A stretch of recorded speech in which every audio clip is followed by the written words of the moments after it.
अस्सलाम वालेकुम व्यूअर्स, मैं सुमेरा निसार आपकी होस्ट और आज दूसरा दिन है, सेकंड एपिसोड है उस पावर क्लास की जो हमने स्टार्ट की है शफात रसूल हाशमी साहब के साथ। और उन लोगों के लिए जिन्होंने आज हमें पहली दफ़ा ज्वाइन किया उनके लिए मैं शफात साहब का जो है दोबारा से तारुफ कराऊंगी, मगर उससे पहले मैं एक छोटी सी स्टोरी आप लोगों के साथ शेयर करना चाहूँगी।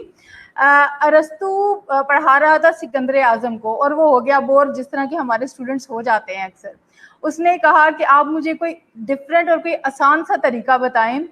तो उसके जवाब में अरस्तू ने कहा कि रास्ते दो तरह के होते हैं, एक तो वो आम रास्ते हैं टूटे फूटे जिस पे आम रियाया चलती है, और दूसरा रास्ता वो है जो हुक्मरानों के लिए होता है, वो बड़ा स्मूथ और बड़ा अच्छा होता है, इजी होता है, उसके ऊपर चलना दुश्वार गुजार नहीं होता। लेकिन उसने कहा कि अगर कुछ सीखना है आपने तो दोनों के लिए रास्ता फिर एक है। वहाँ पे महमूद और अयाज जो है उनको एक ही सफ में खड़ा होना पड़ता है, वहाँ पे आपको एक ही रास्ते पे चलना पड़ता है। तो बिल्कुल ऐसे ही है, आपके लिए हो सकता है स्किल सीखना या नॉलेज गेन करना या इस तरह के डिफरेंट जो सेशंस है वो अटेंड करना मुश्किल हो, लेकिन there is no silk road कि हम आपको उस पर ले जाएं। तो सॉरी, लेकिन आपको ऐसे ही हमारे साथ जो है वो ज्वाइन करना पड़ेगा। और आज हम बात करेंगे एवोल्यूशन से एलिवेशन की तरफ, हमारा सेकंड एपिसोड है। और आज हम शफात हाशमी साहब के बारे में मैं कुछ थोड़ी सी और चीज़ें बता दूं। कल तो ये बताया गया था कि वो 3 कंपनीज को हेड कर रहे हैं, he is the founder, he is the CEO. उसमें वो आपको ब्रांडिंग और मार्केटिंग, सोशल मीडिया मार्केटिंग की फील्ड में नज़र आते हैं अपना लोहा मनवाते हुए। वो आपको इन्वेस्टमेंट, एंटरप्रेन्योरशिप और बिजनेस की दुनिया में नज़र आते हैं, वो आपको टेक्नोलॉजी और रोबोटिक्स की दुनिया में नज़र आते हैं। लेकिन इसके साथ साथ अगर उनकी पर्सनैलिटी को देखा जाए तो he is a mentor, he is a teacher, he is a guide, he is a coach. और सबसे बड़ी बात है कि ये वो पर्सनैलिटी है जो बहुत क्रिएटिव है और उनको पता है एक छोटे से आइडिया को किस तरह से जो है वो चेंज किया जा सकता है, किस तरह से टेबल टर्न किए जाते हैं, किस तरह से एक बिल्कुल स्ट्रगलिंग जो एक कंपनी है या एक फर्म है या एक शख्स जो है उसको ब्रांडिंग उसकी करके उसको कैसे एक सर्टन पॉइंट पे ले जाया जा सकता है। तो इस हवाले से आज हम एलिवेशन पे बात करेंगे। इसमें हम डिफरेंट जो है वो हमारे एरियाज को टच करेंगे, इसमें हम एंटरप्रेन्योरशिप के बारे में बात करेंगे, इसमें हम उन लोगों के क्वेश्चंस को एंटरटेन करेंगे जो बिजनेस स्टार्ट करना चाह रहे हैं, उन लोगों की बात होगी जो कर चुके हैं मगर स्टक हुए हुए हैं, इसमें हम स्टूडेंट्स की भी बात करेंगे। इसमें हम कोशिश करेंगे कि सभी जो ग्रुप्स हैं लोगों के, जिसमें स्टूडेंट्स, प्रोफेशनल्स, एंटरप्रेन्योर्स जो हैं वो शामिल हैं, उन सब से हम फीडबैक लें, उन सब के क्वेश्चंस लें और उनको आंसर कर सकें। तो मैं वेलकम करना चाहूँगी शफात हाशमी साहब को, और हियर यू गो। अस्सलाम वालेकुम sir. Walaikum assalam, Sumaira. Good to be back. I think we have got an excellent viewership and a lot of engagement. Yes sir, मैं आपसे वही शेयर करना चाह रही थी। इट वाज मार्वलस, ऑलमोस्ट 3000 से ज़्यादा लोगों ने उसको बाद में देखा, और उसके बाद बहुत से ऐसे क्वेश्चन थे जो उस तरह से हम आंसर नहीं कर पाए, कुछ लोगों ने बाद में क्वेश्चंस अपने पुट किए हैं और वो ज़्यादातर रिलेटेड थे उससे जो आज हमारा पार्ट है, क्योंकि ऑब्वियसली कल हमने बेसिक चीज़ों को टच किया था and the people they are asking for the solutions. तो आज होगी बात सोल्यूशंस की, आज वो चीज़ें खुल के सामने आएंगी कि अगर आप कहीं स्टक हैं तो शफात हाशमी साहब जो हैं वो हमें किस तरह से गाइड करेंगे उसमें। सर पहले ये बताइए, आप कोच, मेंटोर, टीचर, गुरु, उस्ताद, ये सब डिफरेंट ट्रेनर, ये डिफरेंट टर्मिनोलॉजीज हमारे सुनने में आती हैं। ये क्या ये एक ही शख्स है जो ये सब कुछ हो सकता है या डिफरेंट कैटेगरीज हैं? इसके हवाले से आप क्या बताएंगे? इसको हम 4 से 5 कैटेगरीज में डिफाइन करते हैं। ओके। एक टीचर है, एक ट्रेनर है, एक कोच है, एक मेंटोर है और एक मुर्शद है और एक इमाम है। काउंसलर भी आ जाता है कहीं से, काउंसलर भी बीच में आ जाता है, काउंसलिंग भी आ जाती है बीच में। सो काउंसलिंग जो है वो समवेयर कोच के करीब करीब आती है। बिल्कुल ऐसे ही है। Consulting counselling is closer to coach. ठीक है, अब 6 कैटेगरीज डिफाइन हो गई। I will repeat it again. Teacher, trainer, coach और स्लैश कंसल्टेंट काउंसलर। ठीक है, स्लैश एक ही कैटेगरी है। उसके बाद मेंटोर, मुर्शिद और इमाम। 6-7 कैटेगरीज हो गई। टीचर जो होता है, टीचर से आपकी जो एसोसिएशन होती है बड़ी फोकस्ड होती है, सिंपल ट्रांजैक्शन होती है, सब्जेक्ट बेस्ड होती है, शॉर्ट टर्म होती है। ओके। आपने कहीं पे एनरोल हुए, आपको एक उस्ताद मिले, टीचर मिले, उन्होंने आपको एक सब्जेक्ट में एक्सपर्ट किया एंड इट्स गॉन।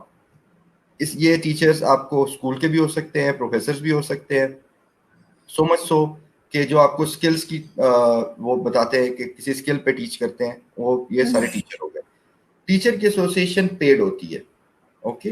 अच्छा, unfortunately I am not a teacher bye the वे, ठीक है, क्योंकि मैंने कभी भी किसी को सिखाने के लिए पैसे नहीं लिए, ठीक है, और ना ही मेरी किसी के साथ एसोसिएशन कभी भी शॉर्ट टर्म होती है कि मैंने कोई सब्जेक्ट पढ़ाया और बाहर आ गया। I have never done that. So ये टीचर हो गया। अब हम नेक्स्ट स्टेप पे आते हैं जो कि है ट्रेनर। ट्रेनर जो है वो थोड़ा सा टीचर से एक लेवल जरा अप होता है, इस तरह से कि जो ट्रेनर होता है वो भी आपको किसी एक खास लेवल पे ट्रेन करता है, लेकिन उसमें बुक्स की बजाय थोड़ी सी प्रैक्टिकलिटी जरा ज्यादा इन्वॉल्व होती है और थोड़ा सा एक्सपीरियंशियल लर्निंग थोड़ी सी ज्यादा इन्वॉल्व होती है, और वो आपको एक स्किल की बजाय या एक सब्जेक्ट की बजाय मल्टीपल 4-5 स्किल्स के ऊपर ट्रेन कर सकता है। और उसकी जो ट्रेनिंग होती है वो भी फोकस्ड होती है towards a certain objective. Teacher जो होता है उसका ऑब्जेक्टिव ये होता है कि आप बेसिक असेसमेंट पास कर लें। ट्रेनर का ऑब्जेक्टिव ये होता है कि आप असेसमेंट पास करने के बाद किसी खास जॉब पे परफॉर्म कर लें। ये हो गया ट्रेनर। ट्रेनर की भी जो एसोसिएशन होती है वो भी शॉर्ट टर्म होती है। कई दफा 1 डे ट्रेनिंग कोर्स होता है, 3 डेज ट्रेनिंग कोर्स होता है, 1 वीक बूट कैंप होता है, एंड दैट्स अबाउट इट, ठीक है। ये आपका ट्रेनर हो गया। अब हम आ जाते हैं कोच पे। कोच जो है, कोच का काम थोड़ा सा लॉन्ग टर्म होता है, बिल्कुल ऐसे जैसे किसी फुटबॉल टीम का या क्रिकेट का कोच होता है, ठीक है, ओके। सो वो जो कोच है, कोच की जो एसोसिएशन होती है वो लॉन्ग टर्म होती है, पेमेंट बेस्ड होती है, और वो 1 साल से लेके 5 साल 10 साल तक भी किसी भी शख्स को कोच कर सकता है, किसी कंपनी की कोचिंग कर सकता है, and that is what a coach is. Mentor जो होता है वो कोच से एक लेवल और ऊपर होता है, ठीक है। कोच एक लीडरशिप पोजीशन के ऊपर बैठ के, यानी कि जो आपकी कंपनी का सीईओ है या जो टीम का कैप्टन है वो तक कोच के नीचे होता है, और कोच एक एडवाइजरी पोजीशन में होता है, एक कंसल्टिंग पोजीशन में होता है, और काफी सारे डिसीजन मेकिंग को ड्राइव कर रहा होता है, और उसका एक खास इन्फ्लुएंस होता है पूरी ऑर्गेनाइजेशन पे या पूरी टीम पे। मेंटोर जो होता है, मेंटोर यूजुअली पूरी ऑर्गेनाइजेशन या टीम के साथ इन टच नहीं होता, बल्कि वो सिर्फ और सिर्फ लीडरशिप पोजीशन के साथ इन टच होता है, या पार्टनर्स के साथ या बोर्ड के साथ होता है, और उनको मेंटोर कर रहा होता है। ऐसे लोगों को हम एडवाइजर भी कहते हैं, एडवाइजर टू द बोर्ड, ठीक है। और पर्सनल मेंटोरशिप होती है। मेंटोरशिप का जो रिलेशन होता है वो कोच से थोड़ा सा एक लेवल ऊपर इसलिए होता है बिकॉज मेंटोरशिप में आपका जरा एक पर्सनल रिलेशन बिल्ड होता है, आप उनसे अपने पर्सनल मसले भी पूछते हैं, आपको एक दूसरे की फैमिलीज का पता होता है, और again it's a long term. अक्सर लोग ये सवाल करते हैं कि जो मेंटोर्स हैं उनको पैसे चार्ज नहीं करने चाहिए, but on the other hand mentors के पास चॉइस है कि वो पैसे चार्ज करें या ना करें, बट इट इज गुड कि आप मेंटोर्स को पैसे दें। अगर आप मेंटोरशिप के पैसे उनको नहीं दे सकते तो एटलीस्ट उनको अपने बिजनेस में पार्टनर ले लें, या उनको अपने एडवाइजरी बोर्ड के ऊपर एज अ मेंटोर उनको पीआर कवरेज दे दें, ठीक है, या उनकी रिकग्निशन दे दें। So you need to put the skin in the game for the mentor, क्योंकि जो मेंटोर्स होते हैं वो यूजुअली वो होते हैं जो कि एक हाई लेवल पे होते हैं, सर्टेन सेट ऑफ अचीवमेंट्स होती हैं, और वो उस रास्ते से गुजरे होते हैं जिस पे से आप गुजर रहे हैं। तो मेंटोर का तलाश करना इज वेरी इंपॉर्टेंट कि अगर लेट्स से आपको स्टार्टअप है जो कि हेल्थ केयर में जाना चाहते हैं, तो आपका जो आइडियल मेंटोर है वो कोई डॉक्टर होगा, कोई हॉस्पिटल का ओनर होगा, कोई मल्टीपल चेन्स का ओनर होगा, फार्मास्यूटिकल्स का, रिटेल का ओनर होगा, जो हेल्थ केयर इंडस्ट्री का एक आइकॉन है। सो वो शख्स हो सकता है जो आपको मेंटोर कर सके। मेंटोर जो वो एक नॉर्मल आदमी नहीं कर सकता जो खुद उस एक्सपीरियंस से नहीं गुजरा हुआ। और इसमें कोई बुराई नहीं है कि अगर मेंटोर आपसे पैसे चार्ज करता है या आपसे इक्विटी चार्ज करता है, या वो आपको कहता है कि मेरे पहले जो 5-6 मेरी वीडियो क्लिप्स हैं या जो भी है उसको आप रिव्यू करें, मैंने जो किताबें लिखी हैं उनको पढ़ें, उसके बाद मेरे पास आए। मेंटोर्स के साथ एक अच्छा तरीका ये होता है कि अगर आप बिल्कुल ही स्टार्टअप है तो आप उनकी बिजनेस में जाके थोड़ी देर नौकरी कर लें, इंटर्नशिप कर लें, उन मेंटोर के साथ अपना पर्सनल रिलेशन जो उसको इंक्रीज करें और अपने आप को समझाने की कोशिश करें। This is important. अब हमारा नेक्स्ट लेवल आ गया मुर्शद का। अब ये लेवल जो है ना, मेंटोर के बाद ये लेवल चेंज हो जाता है। मुर्शद जो है वो इनसे ऊपर है, उस्ताद से भी, ट्रेनर से भी, कोच से भी, मेंटोर से भी। मुर्शद जो है वो आपको फिजिकली, दुनियावी तौर पे, साइकोलॉजिकली, स्पिरिचुअली हर लिहाज से आपको कोच करता है। और मुर्शिद की खास बात यह है कि उसको आपके कारोबार में कोई स्किन इन द गेम नहीं चाहिए, कोई शेयर नहीं चाहिए, उसको किसी किस्म के पैसे नहीं चाहिए, और वो आपसे कोई रुपया पैसा मांगता भी नहीं है। वो उसके पास एक जनरल आइडिया होता है तमाम बिजनेसेस का, इकोनॉमी का, पॉलिटिक्स का, एक्सटर्नल अफेयर्स का, और बहुत सारी और चीज़ों का, लेकिन वो उस बिजनेस की खास पोजीशन के ऊपर नहीं बैठा होता जिस पे एक मेंटोर होता है, ठीक है। लेकिन उसके पास उस जैसे बहुत सारे बिजनेसमैन आ रहे होते हैं अपनी प्रॉब्लम्स लेके। सो उस मुर्शिद को अक्सर पता होता है कि इन बिजनेसमैन की क्या प्रॉब्लम है, जिसको आपने मेंटोर बनाया है एक्चुअली वो मुर्शिद के दर के ऊपर घुटने टेक के बैठा होता है, जिसकी वजह से एक मुर्शिद के पास जो विजन होता है वो बहुत ब्रॉड होता है, और उसके पास जो विजडम होता है वो बहुत कमाल होता है। ओके, सो आइडियल कॉम्बिनेशन ये है कि आपके पास एक मुर्शिद भी और आपके पास मेंटोर भी, दो तीन हो, ठीक है। सो मुर्शिद एक हो और दो तीन मेंटोर्स हो जो कि आपको गाइड कर रहे हो थ्रू आउट। अच्छा, अब फॉर एग्जाम्पल अगर आपका बिजनेस है, मैंने आपका फेस एक्सप्रेशन लिया तो समझ गया कि आप क्या सवाल पूछना चाह रही है। मेंटोर्स दो तीन इसलिए होने चाहिए, देखें, एक आपके पास टेक्नोलॉजी, अगर आप ऐप बना रहे हैं तो एक आपका टेक्नोलॉजी का मेंटोर हो, एक आपके पास सेल्स एंड मार्केटिंग का गुरु हो, एक आपके पास उस इंडस्ट्री का गुरु हो, एक आपका डायरेक्ट कंपेटिटर हो जिसको आपने मेंटोर लिया हो, ताकि आपको पता है कि कंपटीशन। सर मेरा एक्सप्रेशन इसलिए चेंज हुआ, मुझे टेंशन हो गई है। मुझे लग रहा था मेरे पास मुर्शिद है, लेकिन ये तो सब मेंटोर हैं, तो अब मुझे मुर्शिद ढूंढना पड़ेगा। That is missing, that's what I am thinking. Right, so you know. जी बिल्कुल सर, आपने ये बहुत अच्छी बात क्लियर की कि मेंटोर्स कई हो सकते हैं।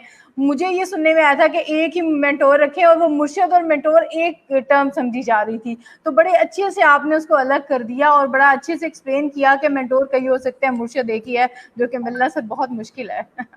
बट अगेन इम्पॉसिबल नहीं है, and there are people out there. So मुर्शिद जो है वो आपको वो आपको ये भी बताएगा कि कौन सा मेंटोर आपके साथ सिंसियर है और कौन सा सिंसियर नहीं है, ठीक है। वो आपको ये भी बताएंगे कि मेंटोर ने अगर आपको ये बात की है तो क्यों की है, उसका सेल्फ इंटरेस्ट कहाँ पे लाई करता है, ठीक है। वो आपको वो हिडन मीनिंग्स बताएंगे, वो गाइडेंस देंगे जो कि नॉर्मल इंसान को कई दफा नजर नहीं आ रही होती, out of their wisdom, out of many other spiritual things. वो आपको उस लेवल पे जाके हील करेंगे कि जब आपको मेंटोर वो सॉफ्ट शोल्डर नहीं देगा तो वो आपके दिल को उससे हील करेंगे जिस चीज को आपका अंदाजा भी नहीं है। ओके, सो इसलिए मुर्शिद इज वेरी इंपॉर्टेंट। मुर्शिद के बाद एक लेवल है जिसको कहते हैं इमामत का या इमाम का। इमाम जो है वो मुर्शिद से टॉप पे है, और इस टाइम पे अनफॉर्चुनेटली कोई इमाम नहीं है दीन इस्लाम में। We are all waiting for Imam Mahdi अलैहिस्सलाम to sort of appear whenever he will appear. So उसका नॉलेज अल्लाह ताला के पास है। अब इमाम की भी बड़ी इंटरेस्टिंग है। इमाम कौन है?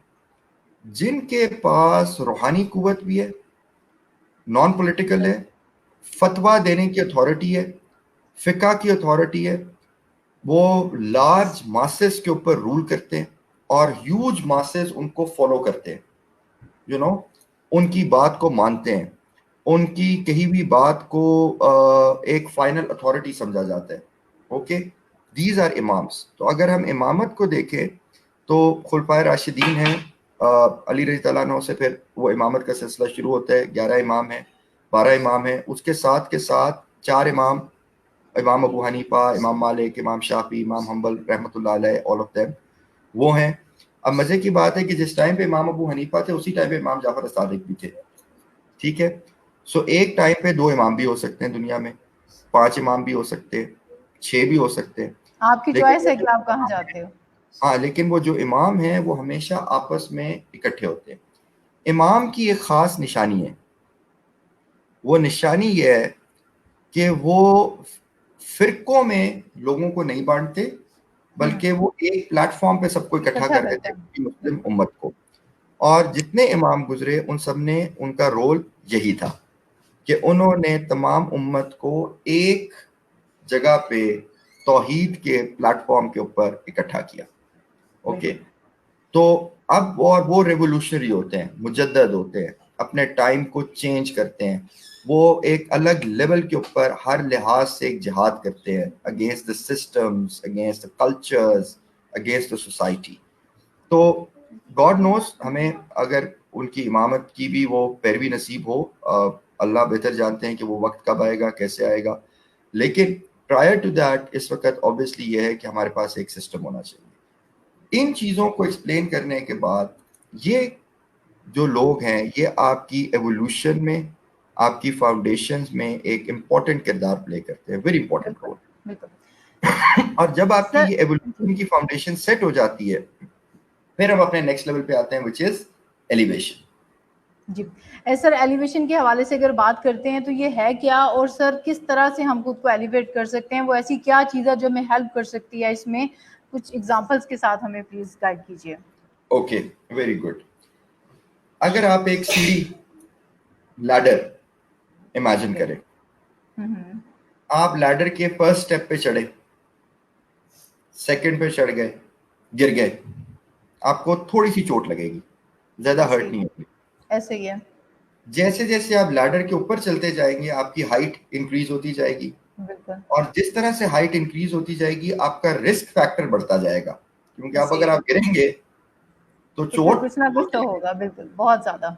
अच्छा, जिन लोगों ने कभी इस किस्म की सीढ़ी पे एक्चुअली फिजिकली चढ़े हो तो उनको अंदाजा होगा कि जब वो ऊपर जाते हैं तो जो सीढ़ी होती है वो थोड़ी सी हिलने के ऊपर आ जाती है।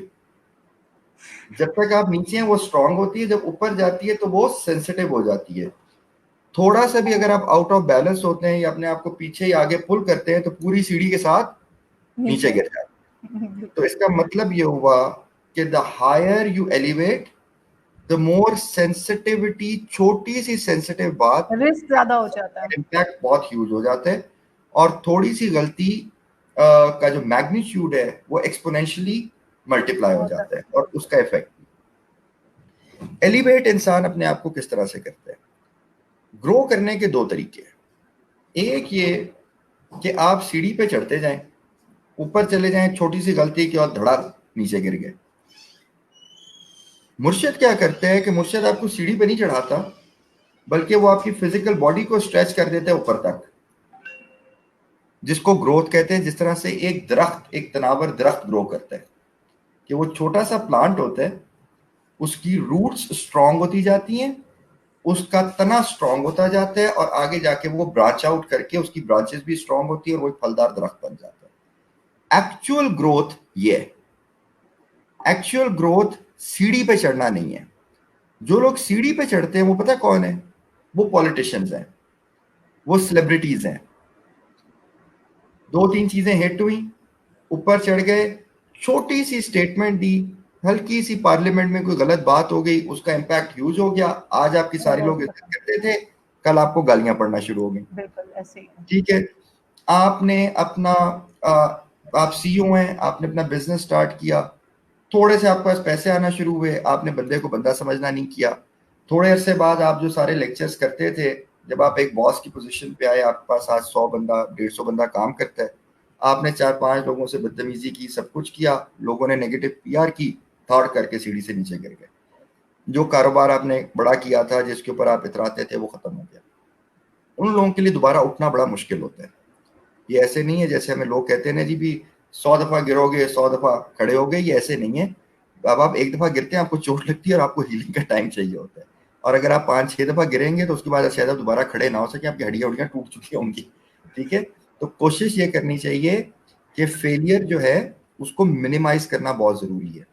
लेकिन ये एक बैलेंस है कि आप फेलियर से डरे नहीं, अगर फेल हो जाएं तो अपने आप को देखें कि उस रिस्क की फेल की यानी कि कितना आप पे वो असरअंदाज हो सकती है। ओके, अगर मैं अपनी पूरी रेपुटेशन सब कुछ एट रिस्क लगा दूं और किसी काम पे चल पड़ूं और उसके बाद फेल हो जाऊं तो मेरे लिए खड़ा होना बहुत मुश्किल होगा दोबारा से, राइट। सो इसी तरह जो एक्चुअल ग्रोथ है वो क्या है कि वो है ऑर्गेनिक ग्रोथ। क्या है? ऑर्गेनिक। और ऑर्गेनिक क्या है? दरख्त की एग्जांपल, कि जिस तरह आप ऊपर जाते जाते हैं आप अपनी रूट्स को नहीं छोड़ते, जो आपकी हकीकत होती है उसके साथ आप इंटैक्ट होते हैं। जितना ऊपर ग्रो करते हैं उतना ही डीप नीचे ग्रो करते हैं। और ये वही ग्रो कर सकता है जिसके पास एक बीज हो, एक सीड हो अच्छे आइडिया का। वो उस बीज को बोए। पहले इंसान अपने आप को मिट्टी के अंदर दफन करता है, अपनी ईगो को मार देते हैं, अपने हर किस्म की ख्वाहिशात को, हर चीज़ों को, नफ्स का तस्किया करके पूरे अपने आप को कंप्लीट सरेंडर कर देते हैं। जब आप सरेंडर कर देते हैं अपने आइडिया को, उसके बाद उसको वाटर करते हैं और अल्लाह की रहमत होती है तो आपकी सीडलिंग बन पड़ती है। जब आप ग्रो करते हैं, जब आप छोटा सा प्लांट होते हैं, तो आपको कोई चीज़ चाहिए जो आपको प्रोटेक्ट करे। आपने कभी देखा होगा कि जब प्लांट्स को ग्रो करते हैं तो उसके साथ कोई स्टिक लगा देते हैं, उसके इर्द गिर्द जंगला लगा देते हैं ताकि उस पर अटैक ना हो। तो मुर्शिद और मेंटोर का काम ये होता है कि वो आपके, या पेरेंट्स का काम ये होता है, या आपके दोस्तों का, कि वो आपको इर्द गिर्द से प्रोटेक्ट करते हैं और आपको एक सपोर्ट लाइन दे देते हैं। उससे आप ग्रो करते जाते हैं। जब आप थोड़े से ग्रो करके स्ट्रांग हो जाते हैं, वो सपोर्ट लाइन पीछे हो जाती है, थोड़े से बाद वो जंगला भी उतर जाते हैं। ओके, और उसके बाद आप स्ट्रांग होकर ऊपर ग्रो कर जाते हैं। सो this is what elevation is about. ये एलिवेशन वो शख्स हासिल कर सकता है जिसका आइडिया डीप रूटेड हो, जिसका सोशल सोसाइटी पे इम्पैक्ट हो, जिसकी एक्सेस हो वाटर बेड पे, जमीन के अंदर पानी होता है ना, उसके अंदर आपकी एक्सेस हो, विच मीन्स कि आपको कैपिटल की एक्सेस हो, रुपए पैसे की एक्सेस हो, कनेक्शंस की एक्सेस हो। रूट क्या करती है? रूट्स जो होती हैं वो कनेक्ट करती हैं पानी के साथ, फर्टिलाइज्ड मिट्टी के साथ। फिर आपके पास प्रोसेसिंग का सिस्टम हो, और फिर आप एक तनावा दरख्त बनते हैं। और मोस्ट इंपॉर्टेंटली, जब आप दरख्त बन जाते हैं तो आपका काम है छांव देना, फ्रूट्स भी देना। लेकिन अगर आप प्रॉफिटेबिलिटी या फ्रूट्स नहीं भी बना रहे, तो आप पूरा साल छांव भी देते हैं, यानी कि साल में एक दफा फ्रूट देते हैं, डिविडेंड देते हैं अपने स्टेक होल्डर्स को, शेयर होल्डर्स को, बोनसेस देते हैं अपने एम्प्लॉयज को। लेकिन पूरा साल आप छांव देते हैं अपनी इकोनॉमी में, अपनी सोसाइटी में, अपनी कम्युनिटी में। सो वो उसका एक CSR का पर्सपेक्टिव है, उसके एक इम्पैक्ट का पर्सपेक्टिव है। So this is the essence of elevation. If this is how you elevate yourself, you will be successful. जी सर, इसमें लर्निंग और स्किल्स की बात आती है, तो आपसे मैं ये पूछना चाहूंगी कि फ्यूचर की स्किल्स क्या हैं जिनको सीख के एज अ नेशन हम एलिवेट कर सकते हैं? नंबर 1, जब हमने एवोल्यूशन पे बात की, तो number 1 is character building. Character का स्ट्रांग होना लाजिम है। अगर आप ट्रूथफुल नहीं है, ऑनेस्ट नहीं है, और आप में इंटेग्रिटी नहीं है, आप मेहनती नहीं है और अपनी कमिटमेंट के पक्के नहीं है, प्रोमिसेस के, अगर ये 5-6 चीजें आपके पास नहीं है, आपका कैरेक्टर वीक है, आप जिंदगी में कभी भी सक्सेसफुल नहीं हो सकते, कहीं ना कहीं जरूर मार खाएंगे। ठीक है, ये नंबर 1 हो गया। नंबर 2 जो आपको स्किल चाहिए, वो आपको चाहिए learning skill. You should be a good listener, you should learn how to learn. Okay, तो सीखना आना चाहिए। जब आप किसी के पास जाए, आपने किसी की बात सुनी, आपने उसको एब्जॉर्ब किया, उसमें से की चीजें पिक की और उनको इम्प्लीमेंट करना शुरू कर दिया। Action oriented, number 3। अब जब हम लर्निंग और स्किल्स की बात करते हैं, ये दोनों चीजें आपके पास स्किल्स हैं, skill to learn and skill to execute या स्किल टू इम्प्लीमेंट। 3 चीजें हो गई। चौथा स्किल, जो स्किल ऑफ द फ्यूचर है, वो है आपकी cognitive intelligence. How smart you are, you need to develop, you need to start thinking smart. हमारे यहाँ अक्सर जो प्रॉब्लम आती है, people do not think smart। हम लोग लकीर के फकीर हैं, हमारे मेजॉरिटी बिजनेसेस लकीर के फकीर है। वो कहते हैं जैसे बाकी दुनिया कर रही है वैसे ही हम भी कर लें तो हम सक्सेसफुल हो जाएंगे। वेयर एज हमें क्या चाहिए कि we should think innovative ways, we should challenge out of the box thinking. ये चौथी चीज हो गई। अब हम आ जाते हैं स्किल्स ऑफ द फ्यूचर पे। नंबर 1, आपके पास सेलिंग स्किल्स होने चाहिए, आपको बेचना आना चाहिए। सेलिंग स्किल्स के अंदर आपके कम्युनिकेशन स्किल्स भी हैं, निगोशिएशन स्किल्स भी हैं, मार्केटिंग स्किल्स भी हैं, प्रेजेंटेशन स्किल्स भी हैं। बिल्कुल ठीक है, ये सारी चीजें, पैकेजिंग के स्किल्स भी हैं, ऑब्जर्वेशन मार्केटिंग रिसर्च के स्किल्स भी हैं, ऑब्जर्वेशन के स्किल्स भी हैं, और बहुत सारे स्किल्स हैं। तो that is selling and marketing. उसके बाद आपको दूसरा स्किल जो आना चाहिए, वो आना चाहिए पर्सनल फाइनेंशियल मैनेजमेंट का। आपको फाइनेंसेस मैनेज करना आने चाहिए कि आपने थोड़े से पैसों को, how can you make your money work harder compare to others. I mean, एक कंपनी में इन्वेस्ट करता हूँ ₹1,00,000, तो वो कहते हैं जी हम 2% आपको प्रॉफिट मिलेगा। दूसरा कहता है सर आप ₹1,00,000 मुझे दे, मैं 10% दूंगा। तीसरा कहता है आप ₹1,00,000 दे, मैं 30% दूंगा। तो कोई शख्स इतना स्मार्ट है, किसी की फाइनेंशियल मैनेजमेंट इतनी स्ट्रांग है कि वो उसी लाख रुपए को 30% रिटर्न देते हैं, और कोई शख्स ऐसा है जो उसी लाख रुपए पे 2% बनाता है। तो personal financial management is extremely important. चौथा स्किल जो आपके पास आना चाहिए वो मल्टीपल स्किल्स है। सबसे पहले हम सेक्टर उठा लेते हैं। एग्रीकल्चर का सेक्टर सुपर हिट, ये मेरी बातें आप लिख लें आज, ये आपको मैं अगले 5-10 साल के बारे में बता रहा हूँ। दुनिया में कहत भी पड़ेगा और पानी की शॉर्टेज होगी। जो शख्स एग्रीकल्चर में होगा, क्लीन ड्रिंकिंग वाटर में होगा, और उसमें इनोवेशन लाएगा, उसमें टेक्नोलॉजी लेके आएगा, उसको ऑनलाइन के बिजनेस में आएगा, he will become super hit. तो एग्रीकल्चर को समझें, बॉटनी को समझें, नई तरीकों को समझें कि आप यील्ड को एग्रीकल्चर की किस तरह से बढ़ा सकते हैं, टेक्नोलॉजी को अमेलगमेट कैसे कर सकते हैं, पेस्टिसाइड्स को कैसे नए पेस्टिसाइड्स बना सकते हैं कि आपकी फसल ख़राब ना हो, नए इरिगेशन प्लान्स कैसे बना सकते हैं, नई ग्रीन हाउस इफेक्ट स्टोरेज कैसे कर सकते हैं। तो agri tech is a huge business. दूसरा सेक्टर आपका आ गया हेल्थ केयर का। हेल्थ केयर के अंदर बहुत काम हो रहा है, वैक्सीन्स की रिसर्च से लेके वेंटिलेटर्स बनाना, डॉक्टर्स, ऑनलाइन डॉक्टर्स, टेलीमेडिसिन, ये सारा काम जो है this is very important. Okay, so this needs to be noted also कि health care is the key. Technology और डॉक्टर और सर्जरी को, रोबोटिक्स को आपने किस तरह से लाना है और नए एफिशिएंट तरीके किस तरह से निकालने हैं, this is very important. So health care is ज़्यादा। थर्ड थिंग जो है वो ये है कि अब लोग इंटरनेशनल सोशल मीडिया के ऊपर आ रहे हैं, बॉर्डरलेस वर्ल्ड की तरफ आ रहे हैं, वीडियो कॉन्फ्रेंस की तरफ आ रहे हैं। वीडियो कॉन्फ्रेंसिंग के साथ साथ आपके डिजिटल मार्केटिंग आ रहा है। People want to sell online, people need businesses, तो प्लेटफॉर्म्स चेंज हो गए हैं, शॉपिंग मॉल से लोग ई कॉमर्स पे आ गए। So digital marketing is the new market place. So e commerce के अंदर digital trading, marketing, B2B development, अच्छे सॉफ्टवेयर बनाना, ग्रेट बिजनेस। ठीक है, आर्टिफिशियल इंटेलिजेंस को किस तरह से यूज करना है, बिग डेटा को किस तरह से यूज करना है, नए एल्गोरिदम्स को किस तरह से अप्लाई करना है, कंज्यूमर साइकोग्राफिक्स को किस तरह से कैप्चर करना है, ये सारा काम जो है ये आपका वहां पे आ गया। इसमें बेसिक डिजिटल मार्केटिंग स्किल से लेके और अल्ट्रा हाई एंड सॉफ्टवेयर के ऊपर काम करना और इवन उन सॉफ्टवेयर को बनाना, दिस इज द थर्ड की कैटेगरी। चौथा जो आपका सेक्टर है वो है फिनटेक का, which is financial management, you know, private equity placement, venture capital, financial softwares, ठीक है, ट्रेडिंग सॉफ्टवेयर्स, इनके ऊपर बहुत सारा काम होगा, और फाइनेंशियल रिपोर्टिंग के ऊपर कंपनीज किस तरह से रिस्पॉन्ड कर रही हैं, दिस इज अनदर थिंग। पांचवा सेक्टर जो है वो ह्यूमन रिसोर्स डेवलपमेंट का, एकेडेमिया का है।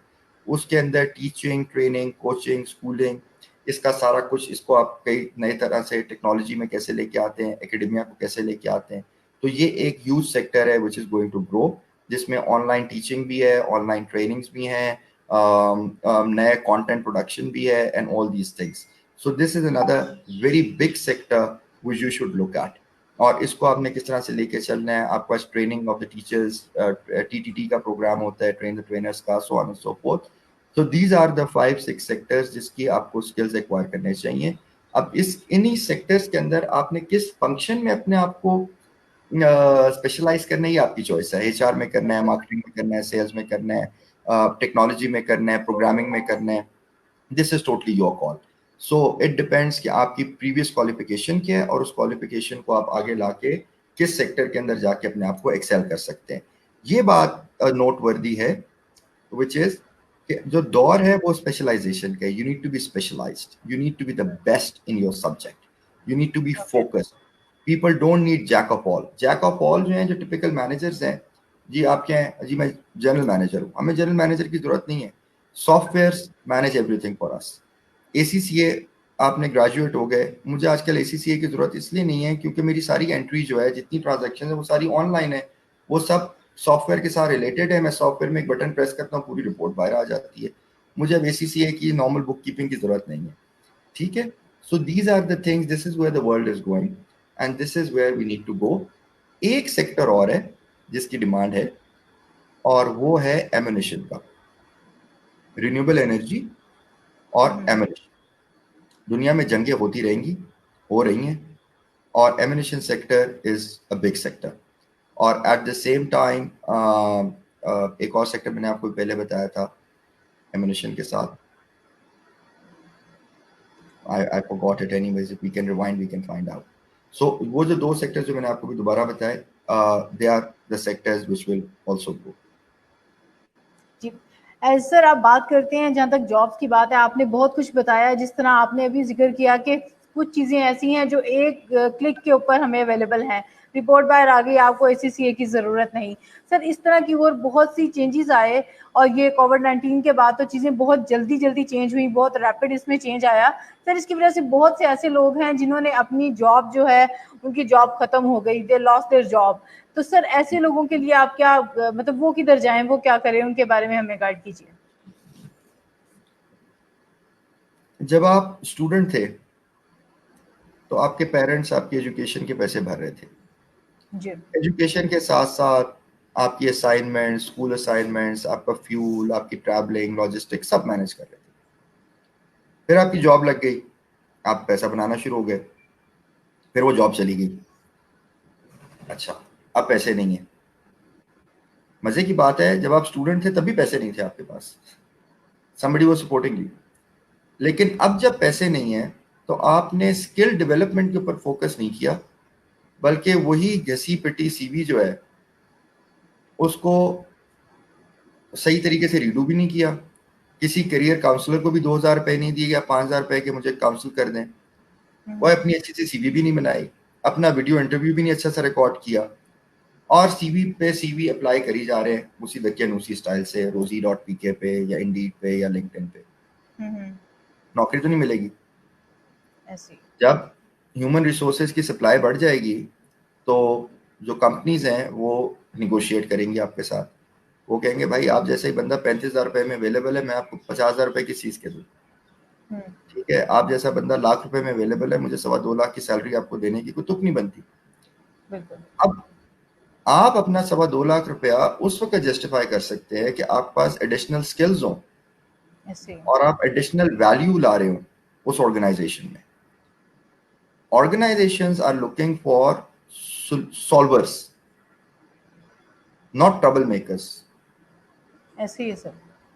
People are looking for people जो ये ना आके कहें कि जी आप मुझे बताएं मैंने क्या करना है। We are not looking for such people. We are looking for people जो हमें आके बताए कि सर आपका बिजनेस के अंदर मैं ये कर सकता हूँ, इसको ऐसे करेंगे तो ये ऐसे हो जाएगा। Okay, so we need smart people. अगर मेरे साथ एक बंदा इंटरव्यू पे आता है, लेट्स से मैंने सेल्स की हायरिंग करनी है, मैं उसके साथ निगोशिएट करना शुरू करता हूँ कि भाई मैं 50,000 नहीं तुम्हें 25,000 रुपया सैलरी दूंगा। अगर वो मेरे से अच्छी तरह से निगोशिएट नहीं कर सकता और वो अपने आप को सेल नहीं कर सकता और निगोशिएशन लूज कर देता है, मैं उसको कभी भी सेल्स में हायर नहीं करूंगा, because he will lose in the market also. अब अगर उसने निगोशिएशन स्किल्स की ट्रेनिंग हासिल की हो और उसको निगोशिएट करना आता हो, मेरे जैसा बंदा जब हायरिंग करते हैं या हमारी फर्म हायर करती है तो हम लोग सीवी को इतने गौर से नहीं देखते। बाय द वे, हम की चीजें देखते हैं कि जो की स्किल्स कोर रिक्वायर्ड है वो है कि नहीं है। की स्किल्स हैं, ओके फाइन, आ जाओ भाई। जैसे हमने वेबसाइट डेवलपर हायर करना है, अब अगर हमने वेब डेवलपर हायर करना है तो 1,000 सीवी आ जाएगी वेब डेवलपर की, सबको वेब डेवलपमेंट आती है, एक्सपीरियंस भी आ जाएगा, झूठा सच्चा सबने लिखा होगा, किसी ने 5 साल 2 साल 3 साल, वो झूठ का पलंदा आता है सीवी के अंदर। पहला जो हमारा फिल्टर होता है वो ये होता है कि वेदर इस लड़के ने सीवी में झूठ लिखा है या सच लिखा है, ये नंबर 1 फिल्टर है। अगर तो झूठ लिखा है तो भाई खुदा हाफिज, go back, we don't consider you. अब अगर उसने सच लिखा है फिर हम उसको देखते हैं, फिर हम उसको उसके स्किल पे टेस्ट करते हैं, लेकिन स्किल्स जो है वो हम 20% टेस्ट करते हैं, ऑल्दो कि वो स्किल्स उसने 80% अपनी जॉब पे यूज करने हैं, लेकिन स्किल्स की टेस्टिंग हमारी 20% होती है। बिकॉज मुझे ये पता है कि जिस पास से नस से यूएमटी जो भी यूनिवर्सिटीज हैं जहाँ से ये पढ़ा हुआ है, वहां से 10,000 बच्चा और ग्रेजुएट हुआ हुआ है सेम स्किल के ऊपर, ठीक है, तो बच्चा मुझे मिल जाएगा, वो वैसा एम्प्लॉय मिल जाएगा, देयर इज नो प्रॉब्लम। जो की डिफरेंशिएटर फैक्टर्स हैं वो उसका एटीट्यूड और एप्टीट्यूड है। Is he a problem solver, problem creator? Does he look good sitting in my office or he doesn't look good? Does he have the right attitude or no? Does he have the right social skills? Does he have integrity? और most importantly, वो कितना flexible है? क्या वो 8 घंटे से ऊपर काम करने के लिए रेडी है या नहीं है? क्या वो वीकेंड लगाने को तैयार है कि नहीं? क्या वो ऑब्जेक्टिव और टास्क ओरिएंटेड है या उसकी सोच 9 से 5 वाली है?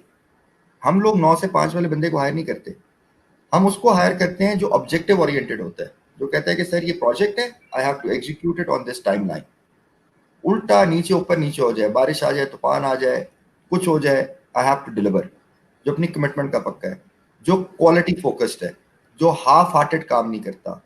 ठीक है, we need people like this, we need people जो मुझे आके चैलेंज करें, मेरी टीम को, हमारी अपर मैनेजमेंट को चैलेंज करें कि सर ये जो आप काम करेंगे ऐसे नहीं, ये ऐसे हो सकता है और it is more efficient. Okay, so we need cognitive intelligence people, we need smart people. ठीक है, we need doers, and this is what companies are looking for as we proceed बिल्कुल ऐसे। with this pandemic। तो जिन लोगों की jobs loose हो गई हैं, मेरी गुजारिश है कि आप एक तो अच्छा कंटेंट कंज्यूम करें, अच्छे कोर्सेज पढ़ें, जो हम बातें कर रहे हैं इस शो को सुने, समझें और उसको फॉलो करें। ठीक है, और अपनी लाइफ में रेडिकल चेंज लेकर आए। अगर आप चेंज नहीं लेके आएंगे तो आप ग्रो नहीं करेंगे।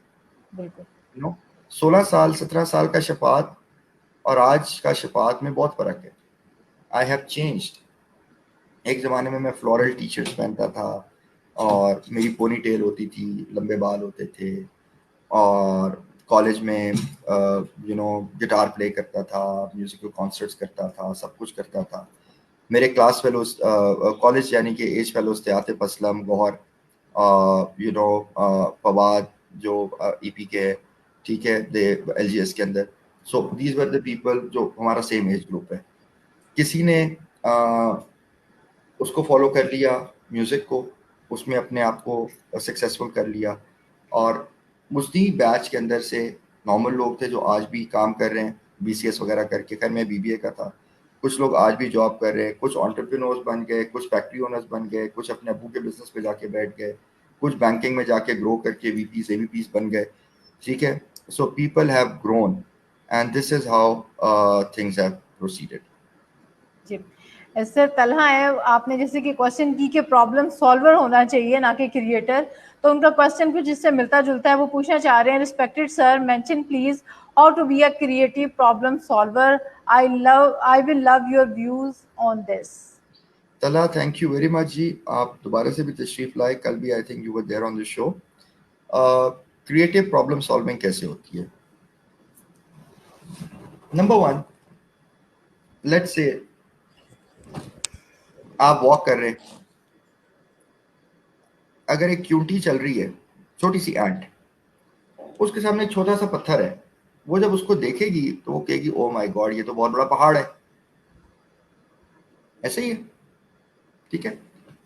अब उसको समझ लगेगी कि मैं इसके ऊपर से जाऊं, इसकी साइड से जाऊं, इसके अंदर कोई सुराख करके और सुरंग बना के गुजर जाऊं, इसको तोड़ने की कोशिश करूं, मैं इसका करूं क्या? तो स्टेप नंबर 1, कहने का वो एक छोटा सा पत्थर है, एक ईंट है, लेकिन आपका साइज इतना है क्योंकि जिस जगह से आप बैठ के उसको देख रहे हैं आपको लग रहा है कि वो पहाड़ है।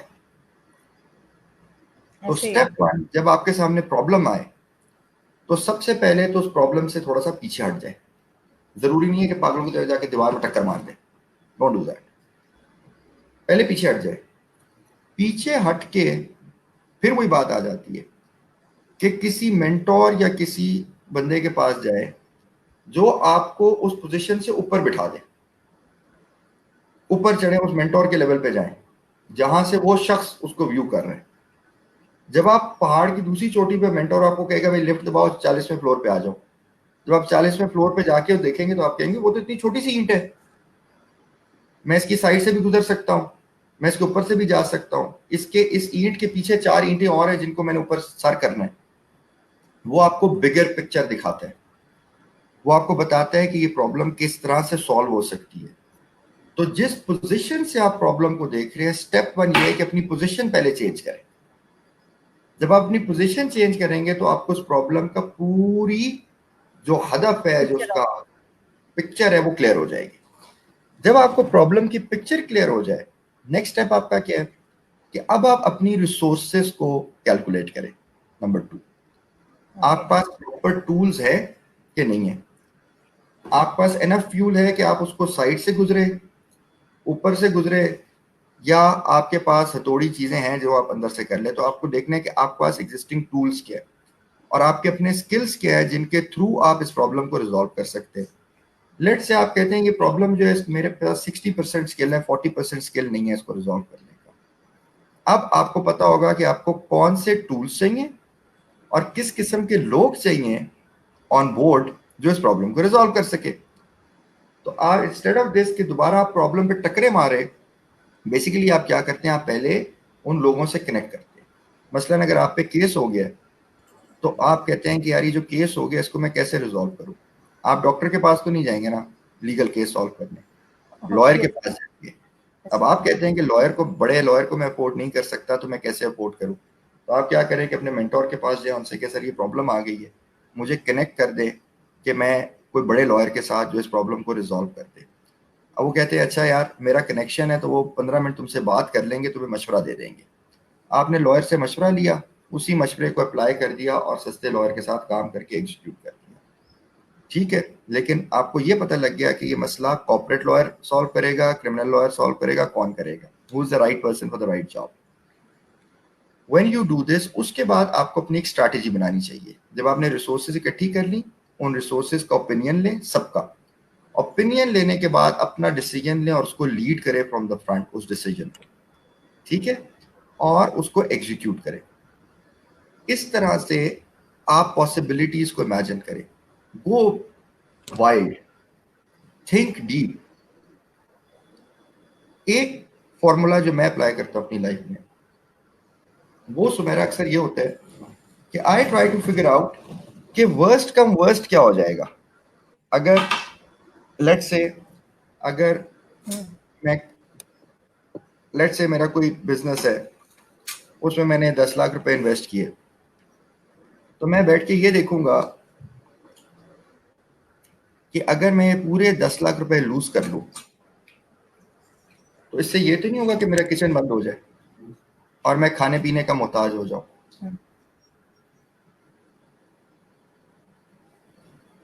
सो डिसीजन मेकिंग ये होती है कि यू हैव टू सी कि जिस काम में आप एंटर हो रहे हैं उसकी एग्जिट क्या है, दरवाजा खोलने से पहले रिस्क मैनेजमेंट भी कर लिया है। Risk management. So this is very important. जब आप रिस्क मैनेजमेंट देख लेते हैं, फिर आप प्रॉब्लम को सॉल्व करते हुए रिस्क और मिटिगेशन को एनालाइज करते हैं और आपकी प्रॉब्लम सॉल्व हो जाती है। बिल्कुल ऐसे ही है। सर ये हमने बात की थी उन लोगों की जो जॉब कर रहे हैं या जिनको जॉब में कोई प्रॉब्लम आया है, या जो लोग अपनी जॉब को चेंज करके किसी और जॉब की तरफ जाना चाहते हैं, या वो अपनी प्रमोशन चाह रहे होते हैं। सभी जो है वो अपनी स्किल्स को, खुद को, अपने तरीके को, इन चीज़ों को थोड़ा अपग्रेड करें तो ऑब्वियसली वो इस चीज़ में बेहतर हो सकते हैं। सर अब बात करते हैं बिजनेस वालों की, एंटरप्रेन्योर्स की, न्यू जो स्टार्टअप्स जो हैं उनकी बात करते हैं। आपको क्या लगता है कि this is the right time to start a business? Again it depends on the sector कि आप किस बिजनेस जो आपने अभी मेंशन किए हैं, जो ग्रोइंग है, जो फ्यूचर में। जी प्लीज। करेक्ट। जिन लोगों ने, देखें बिजनेस किस तरह से स्टार्ट होता है। कोई शख्स आपको ये आके कहे कि बगैर पैसों के बिजनेस हो सकता है, ये मैंने कल भी बताया था कि ये झूठ और गलत है। बगैर पैसों के कोई बिजनेस स्टार्ट नहीं होता। You need money, you need a space. आपको ऑफिस चाहिए और आपको पैसे चाहिए, आपको जगह चाहिए जहां से आप बिजनेस ऑपरेट करते हैं। भले वो आपके घर का शेड हो, भले वो आपके घर का ड्राइंग रूम हो, आपका बेडरूम हो, but you need a place. रुपयों पैसों के साथ आपको अपना माइंड, अपना टाइम भी इन्वेस्ट करना होता है, विच मीन्स आपको इन्वेस्टमेंट रिक्वायर्ड होती है हर बिजनेस करने के लिए। कोई बिजनेस ऐसा नहीं जो बगैर इन्वेस्टमेंट के और बगैर पैसों के स्टार्ट हो। किसी चीज आपको राइट कनेक्शन चाहिए होते हैं, राइट रिसोर्सेज और राइट टूल्स चाहिए होते हैं। ये तीसरी इंपॉर्टेंट चीज है। और चौथी इंपॉर्टेंट चीज ये है कि आपको अपनी एंटरप्रेन्योरियल विजन चाहिए होता है और 100% कमिटमेंट देनी होती है।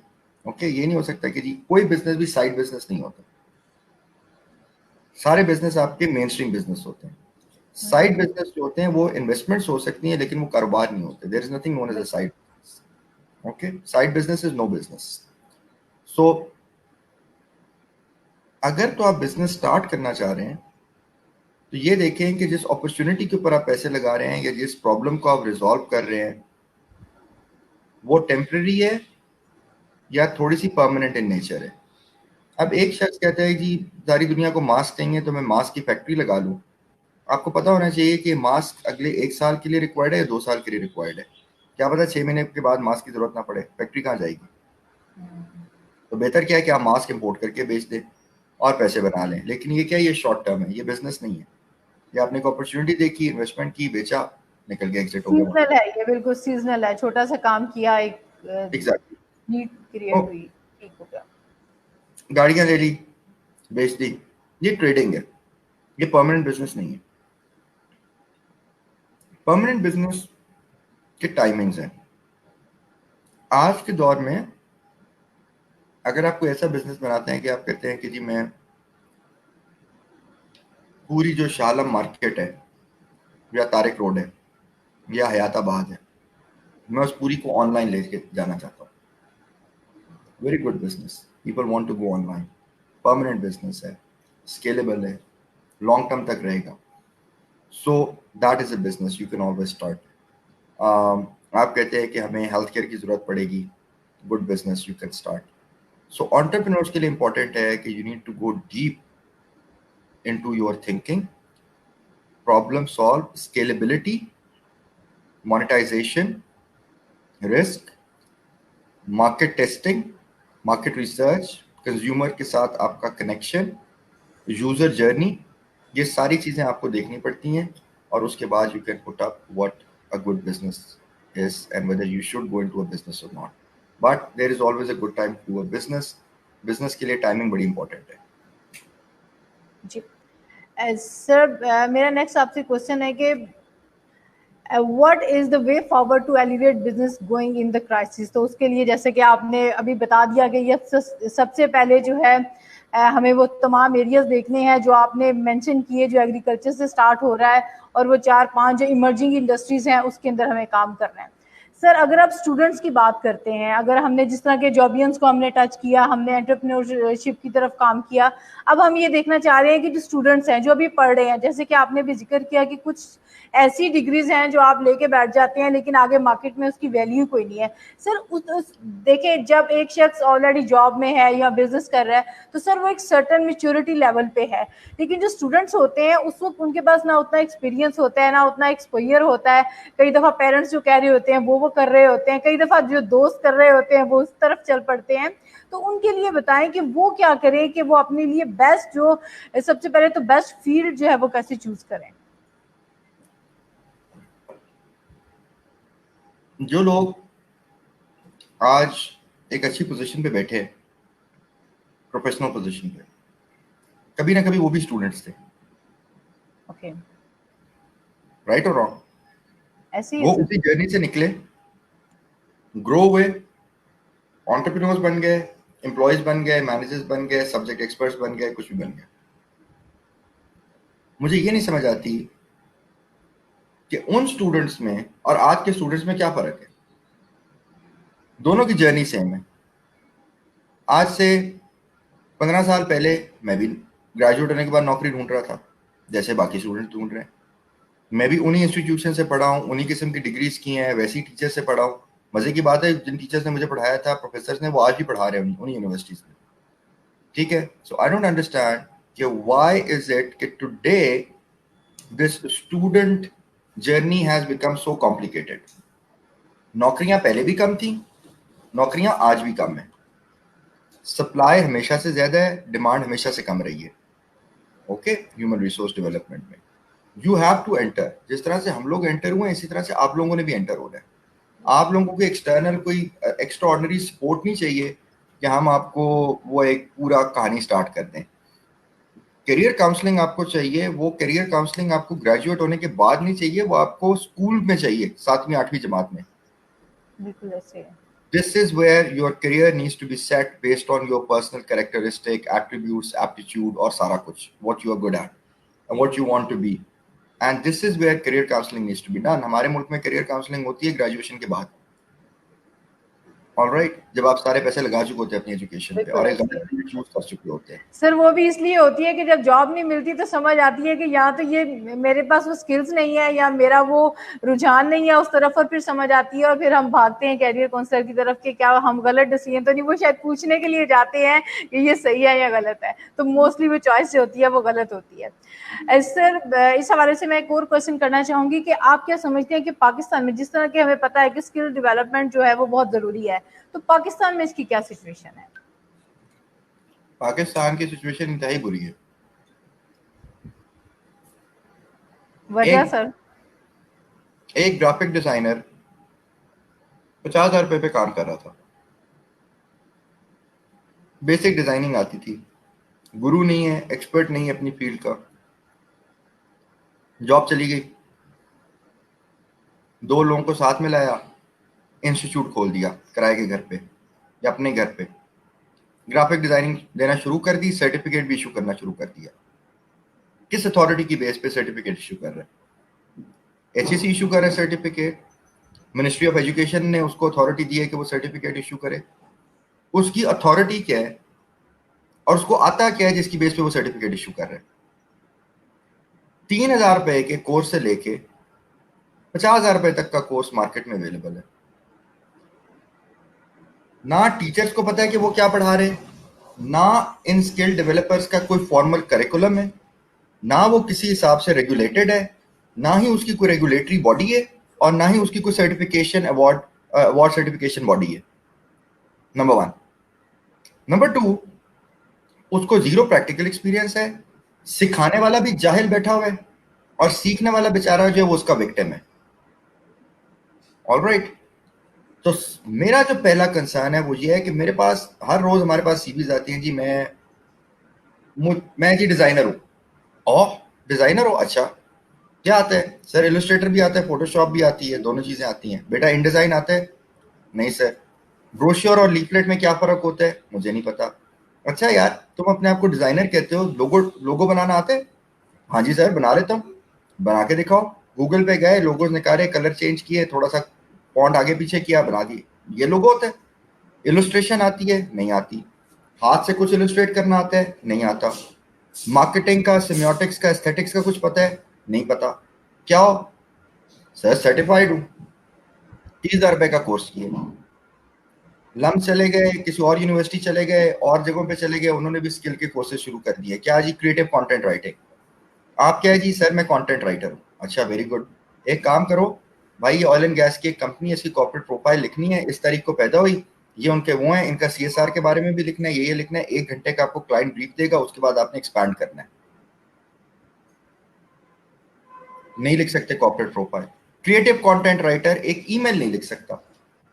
एक MBA पास एक simple investment pitch deck presentation, product presentation अच्छी सी पावर पॉइंट पे नहीं बना सकता। हम किस स्किल की बात कर रहे हैं? सर यहाँ पे ये प्रॉब्लम है कि जो रेगुलेटरी बॉडी है जो ये चेक करे कि जो इशू कर रहे हैं सर्टिफिकेट, क्या वो खुद इस काबिल हैं कि वो सर्टिफिकेट इशू करें, तो सर आपको क्या लगता है प्रॉब्लम वहां से स्टार्ट हो रही है? क्योंकि देखिए सर, अगर कोई वहां पे हो ये चेक करने वाला कि ये बंदा ऑथेंटिक है देने के लिए सर्टिफिकेट और ये नहीं है, तो सर चीजें तो वही फिल्टर लग गया ना सबसे बड़ा। सिर्फ वही लोग फिर वहां नजर आएंगे मार्केट में जो सिखा सकते हैं सही से। ये आधी प्रॉब्लम है। ओके। जहां बोर्ड बैठा हुआ HEC का और आपके स्कूल का भी बोर्ड बैठे ना, Punjab board, KP board, federal board, जी जी, उन्होंने कौन सा मार्का मार दिया करिकुलम के अंदर? यूटी का करिकुलम उठा के देखिए, क्या इंजीनियरिंग पढ़ा रहे हैं वो? उन्होंने कौन सा मार्का मार दिया रेगुलेट करने के बाद? क्यों कि वहां पे भी सिफारिश है, मेरिट नहीं है। उनके भी विजन वही है। वही 50 साल पुराना प्रोफेसर बैठा हुआ है जिसने आज से 60 साल पुरानी किताबें पढ़ी हुई हैं और वो उसको वही किताब आती है, वो वही किताब पढ़ाना जानता है। आप कोई नया बंदा लेके नहीं आते जो नई किताब पढ़ाए, नया सारा कुछ सिखाए, नए चीजें सिखाए। फेसबुक मार्केटिंग 5 साल पहले फर्क थी, आज फर्क है, उसका प्लेटफॉर्म ही बदल गया है।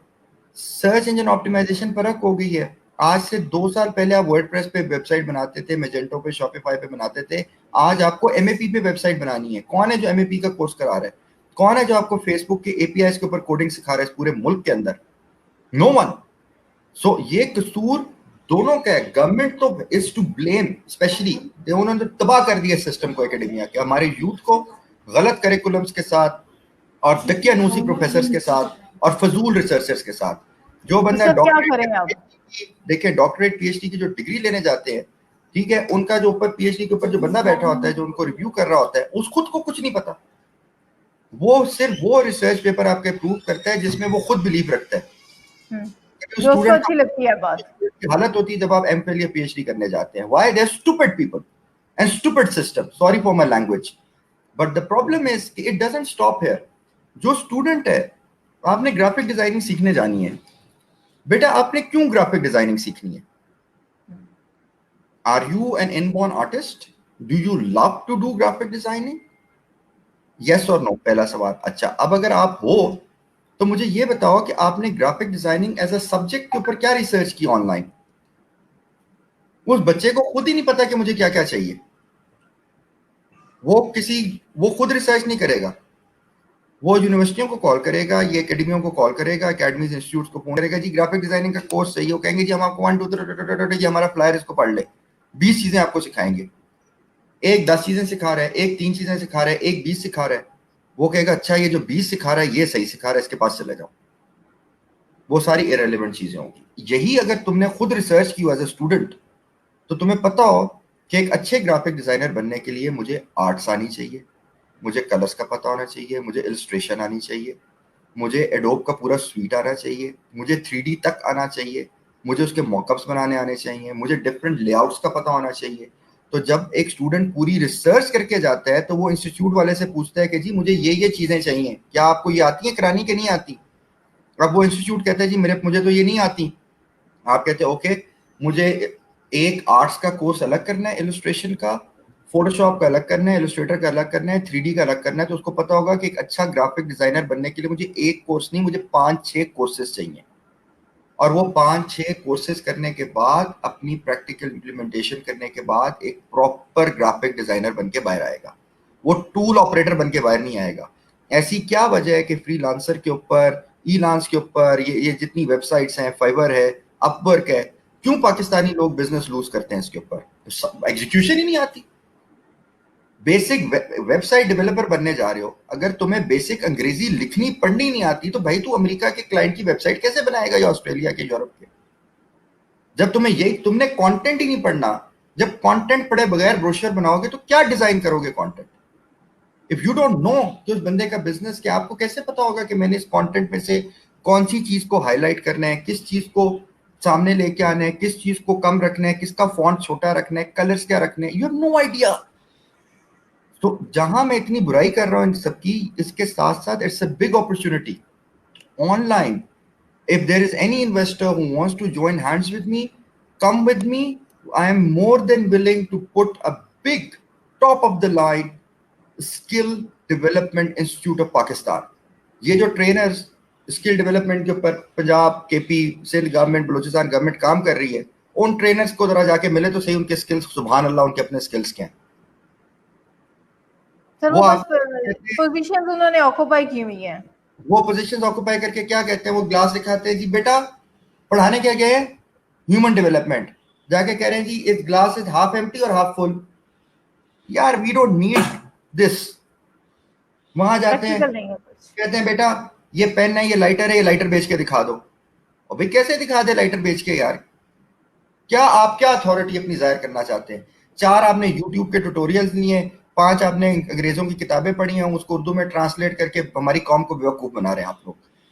सो स्किल इम्पार्ट नहीं कर रहे, इस वजह से हमारा यूथ स्किल में नहीं है। अब मेरी यूथ से ये दरखास्त है कि अगर आपको पाकिस्तान में अच्छे ट्रेनिंग इंस्टीट्यूट्स नहीं मिल रहे तो यार प्लीज ऑनलाइन जाके बाहर के इंस्टीट्यूट्स में पैसे भर के उनसे स्किल्स लें और फिर उन स्किल्स को लोकली लोगों को सिखाएं, उनके करिकुलम्स को समझें, उनको प्रैक्टिस करें, वहां से सीख के और फिर यहाँ पे स्किल डेवलप करें। तो ये तो मेरी दुखती रग है जो आपने बेसिकली छेड़ दी है स्किल्स के हवाले से। जी, I think so Saira Shakir, आपको क्वेश्चन का आंसर मिल गया कि इस बुरी पोजीशन को अब हम कैसे ठीक करें। और आपका दूसरा क्वेश्चन भी यही था कि सर मसाइल का आवाम को पता है, रोना तो ये है कि इतने बिगाड़ को कौन कब और कैसे दुरुस्त करेगा। तो देखिए, इसको तो टाइम लगेगा, क्योंकि ना तो हमारी गवर्नमेंट इतनी जल्दी सुनने वाली है, ना ऐसा कुछ हमारे पास अलादीन का चिराग है कि हम उसको रगड़ेंगे और जिन बाहर आएगा और वो आगे सारे जो यूनिवर्सिटीज के करिकुलम चेंज कर देगा, अपडेट कर देगा, तमाम पुराने प्रोफेसर्स के अंदर कोई नई रूह फूंक देगा। तो ये तो बहुत लंबा काम है। तो इसमें सर ने बड़ा अच्छा आइडिया बताया कि बीइंग स्टूडेंट हमारे ऊपर ये है कि हम वक्त ज़ाया ना करें, पैसा ज़ाया ना करें, एनर्जी ज़ाया ना करें। अब तो दुनिया बहुत छोटी हो गई है। पहले ऐसे होता था कि आपको, मैं सर बिल्कुल इसकी एग्जांपल मैं दूंगी, पहले मैंने एनएलपी करना था, मुझे बड़ा इंटरेस्ट था, मैंने यहाँ से लोकली कर लिया, अच्छी खासी इन्वेस्टमेंट कर ली।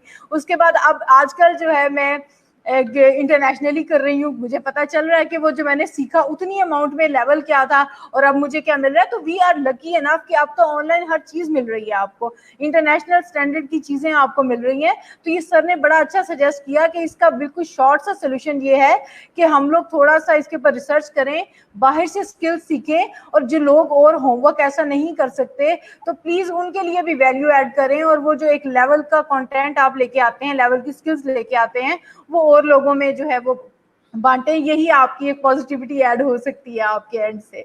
तो वो सर जिस तरह कल गुस्सा कर रहे थे कि आप पॉजिटिविटी आप क्या करना चाहते हैं, तो हम ऐसे कर सकते हैं। बहुत बेहतरीन सर, आपने बहुत बेहतरीन बात बताई। और सर जहां तक दुखती रग की बात आई है, आपने जो 4 से 5 मुझे कैटेगरीज गिनवाई हैं, उनमें कहीं स्किल्स डेवलपमेंट और ह्यूमन रिसोर्स डेवलपमेंट की बात भी आती है। तो सर आप इसमें बताएं कि मजीद आपको क्या लगता है कि आने कितने साल और लग जाएंगे हमें ये एक जंप लेते हुए। माशाल्लाह आप जैसे लोग जिन्होंने इंटरनेशनली एक्सपोजर भी है, एक्सपीरियंस भी है, लर्निंग भी है, नॉलेज भी है, वो लोग अब इस फील्ड में उतर रहे हैं। आपको क्या लगता है मजीद कितने साल हमें सफर करना पड़ेगा इसी तरह से, और कब किसी जाके सिचुएशन चेंज किसी होगी? नेशन, किसी कौम की हालत उस वक्त तक नहीं बदलती जब तक वो अपनी हालत ना बदलना चाहे। हम लोग अपनी हालत नहीं बदलना चाहते। हम जो हालत बदलना चाहते हैं वो सिर्फ ये चाहते हैं कि हम अगर 200 रुपए की टी शर्ट पहनते हैं तो हम 1000 रुपए की टी शर्ट पहनना शुरू कर दें और लोगों को बताना शुरू कर दें कि मैंने एक ब्रांडेड टी शर्ट पहन ली है। हम सिर्फ ये हालत बदलना चाहते हैं। अगर हम मेरान पे ट्रैवल करते हैं, पता नहीं पाकिस्तान में अब है कि नहीं है, तो आपकी बस हालत ये बदलना चाहते हैं कि मैं सिविक के ऊपर ट्रैवल करना शुरू कर दूँ। This is it. हालतें ऐसे ही बदल जाती। ना ही हमारा यूथ सीरियस है, ना ही टीचर सीरियस है, ना ही गवर्नमेंट सीरियस है, ना ही हमारा businessman, by the way business community serious है। People are non serious. The only way is कि you need to make a strict commitment. हमारी कौम में और हम सब में जो एक मेन डायलेमा है वो है डिसिप्लिन का। अगर आपने किसी चीज को एलिवेट करना है ना, तो आपने उसके लेफ्ट और राइट डिसिप्लिन और बाउंड्री बनानी है, लिमिट डिफाइन करनी है। जब आप लिमिट डिफाइन करोगे तभी एलिवेट करोगे ना। अगर लिमिट नहीं होगी, ब्रॉड होगा, बगैर लिमिट के होगा, तो हमेशा नीचे ही रहोगे, राइज नहीं करोगे।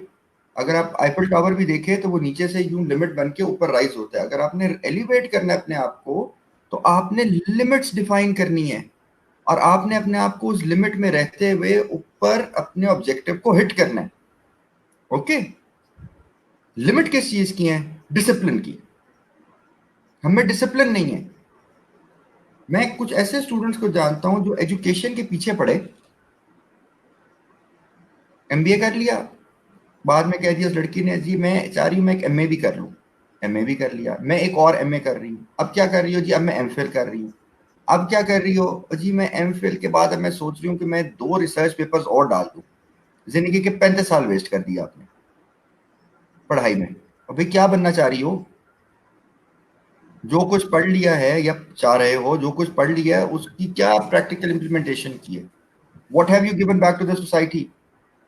You are investing in education, carry on investing in education. माँ बाप को बेवकूफ बनाया हुआ है, खाबन को बेवकूफ बनाया हुआ है, बीवी को बेवकूफ बनाया हुआ है, पढ़ी जा रहे हो पढ़ी जा रहे हो। बहुत लड़के ऐसे हैं जो शादियां कर लेते हैं, बाद में कहते हैं जी नौकरी नहीं करा, अभी तो मैं पढ़ रहा हूँ, अभी तो मैं एमफिल कर रहा हूँ, अभी तो मैं डॉक्टरेट कर रहा हूँ। बीवी कहती हो भाई मैं नौकरी कर करके पागल होगी हो, कुछ तो करो तुम।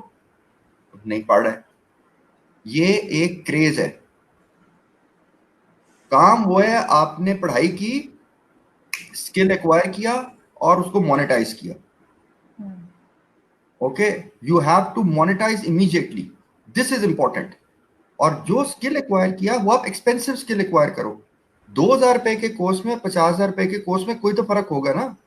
ऐसे ही है सर। $100 के कोर्स में, $2,000 के कोर्स में कोई तो डिफरेंस होगा।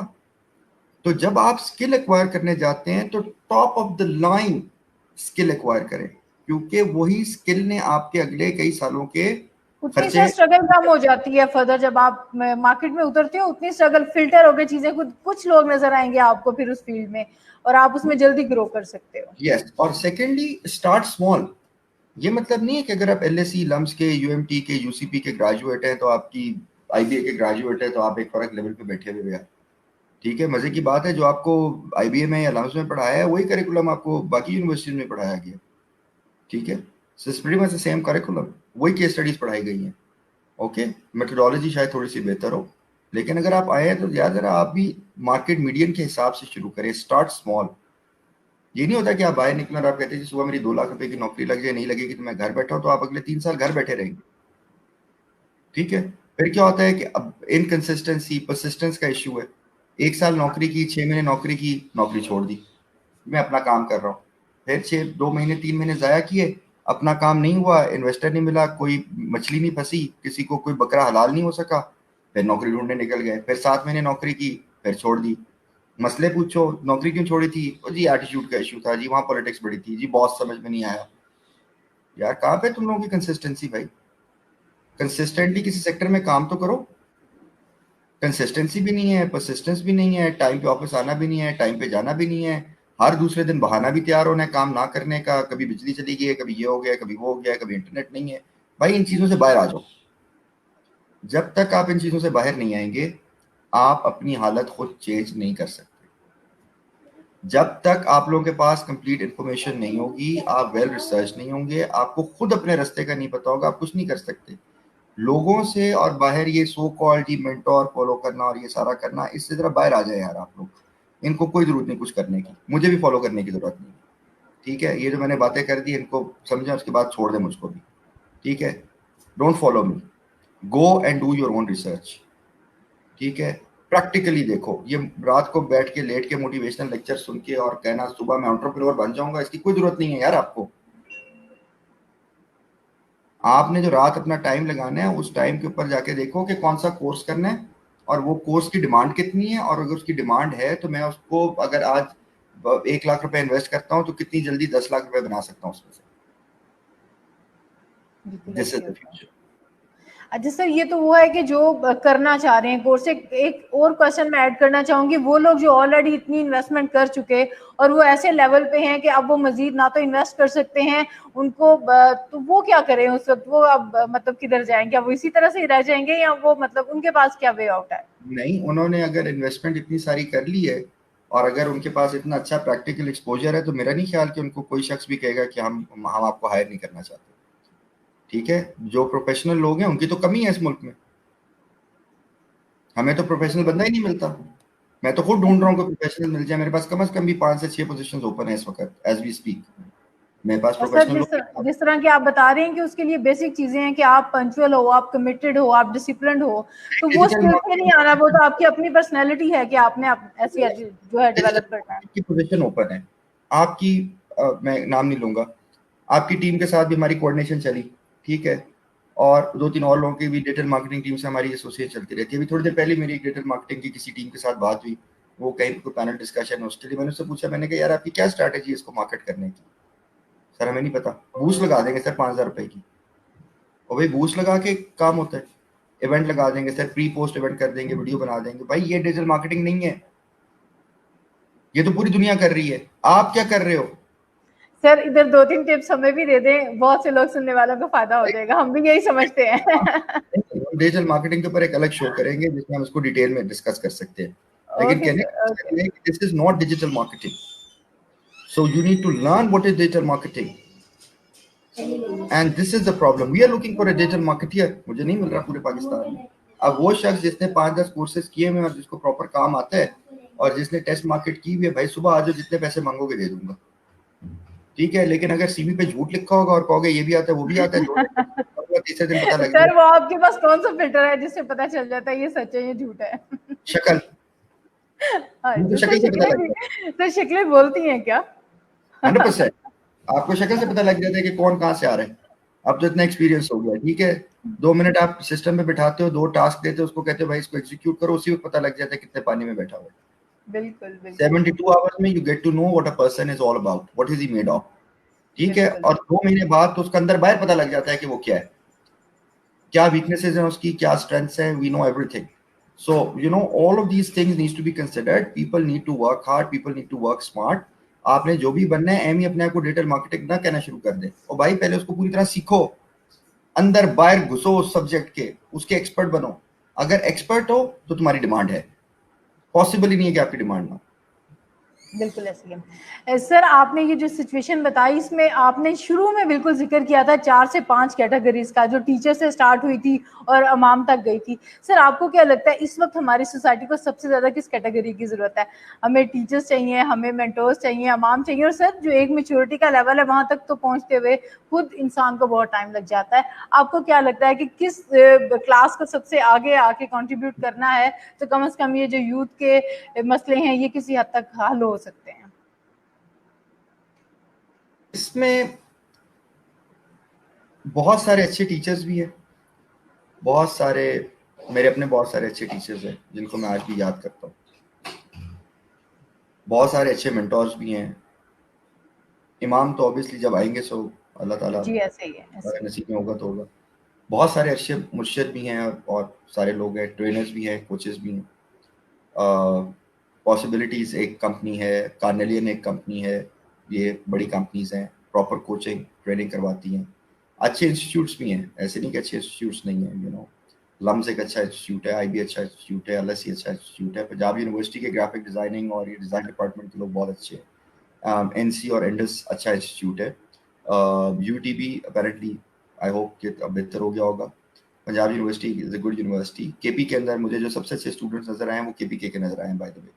Very smart kids, very entrepreneurial, very hardworking, very smart. I am in love with their commitment to earn, to excel. Very smart people. KP के लोग I personally I've liked it 1.5 साल के अंदर। I think they're doing a great job. उनका education system has improved. But ये आटे में नमक के बराबर है अनफॉर्चुनेटली, थोड़े से। तो हमें और की भी ज़रूरत है।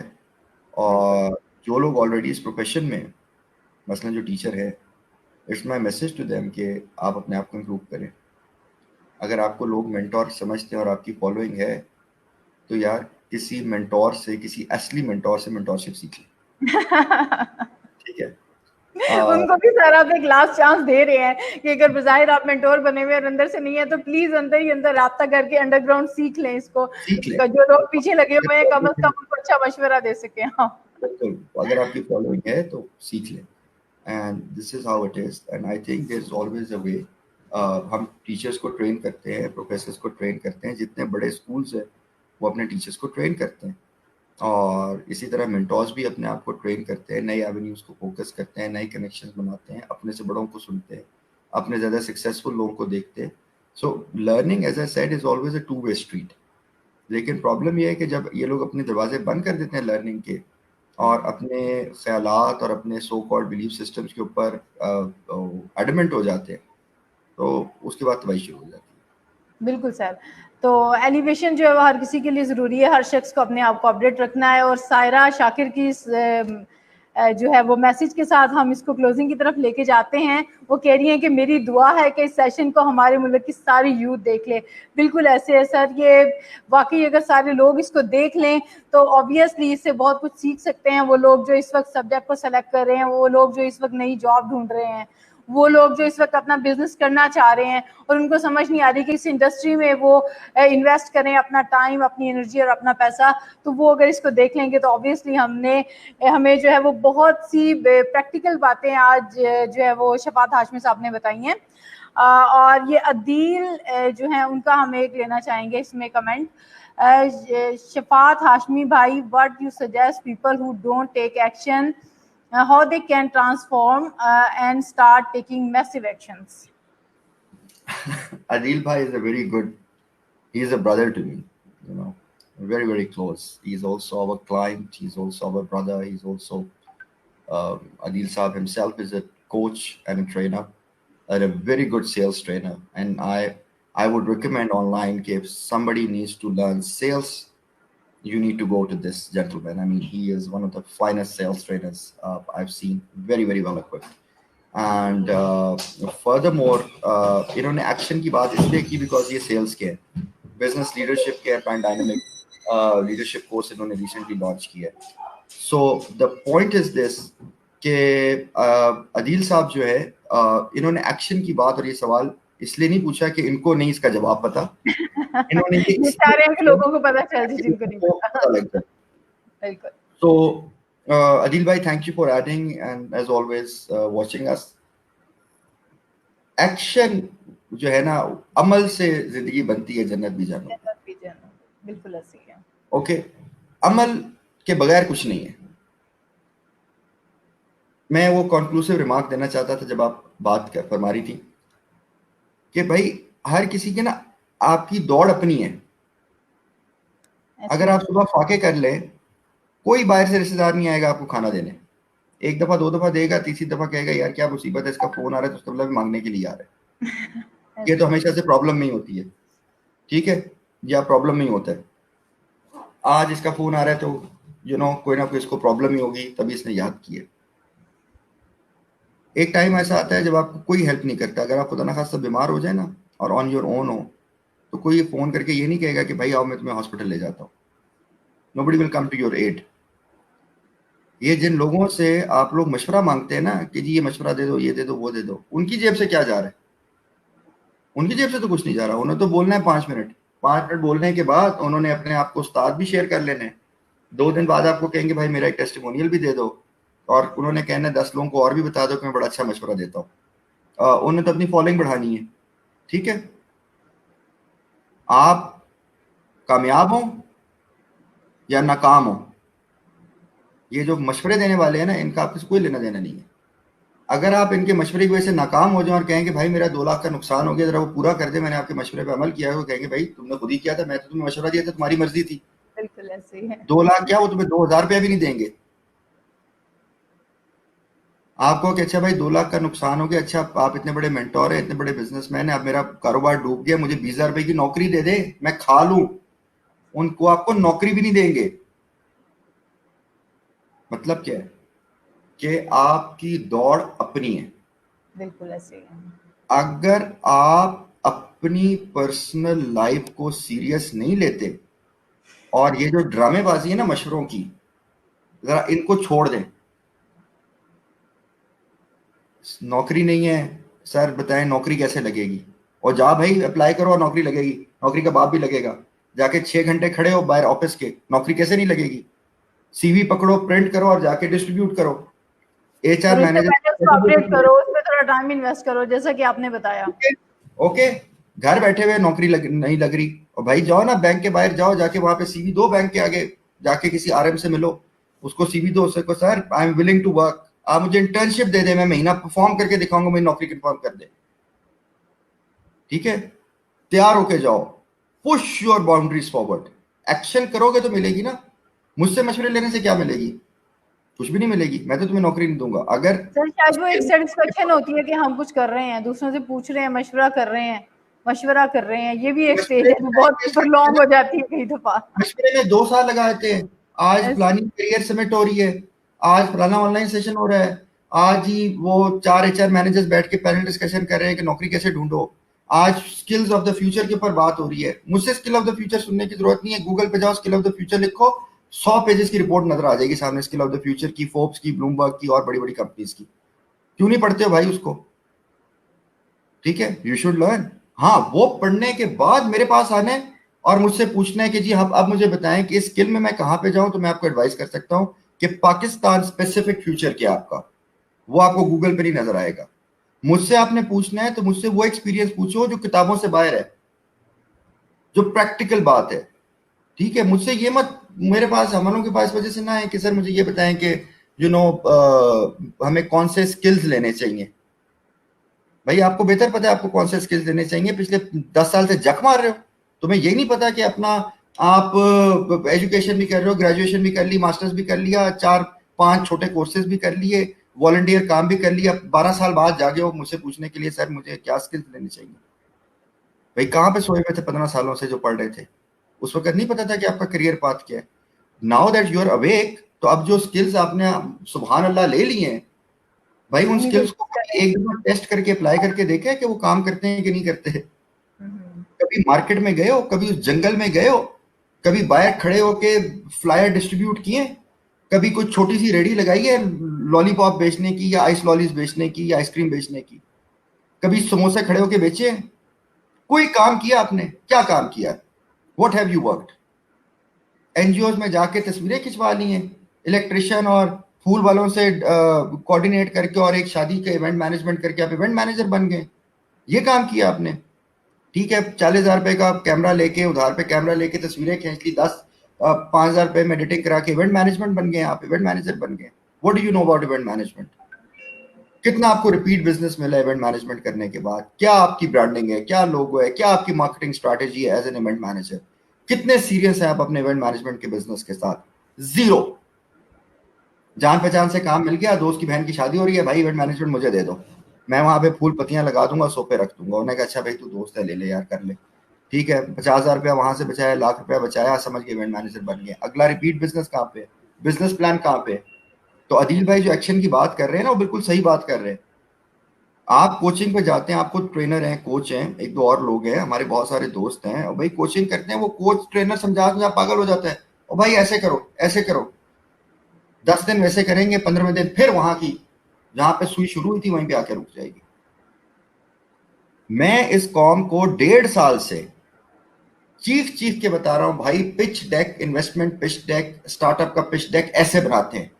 ये 10 चीजें उसमें आपने लिखनी है, एक फोरम पे नहीं, कई फोरम्स पे।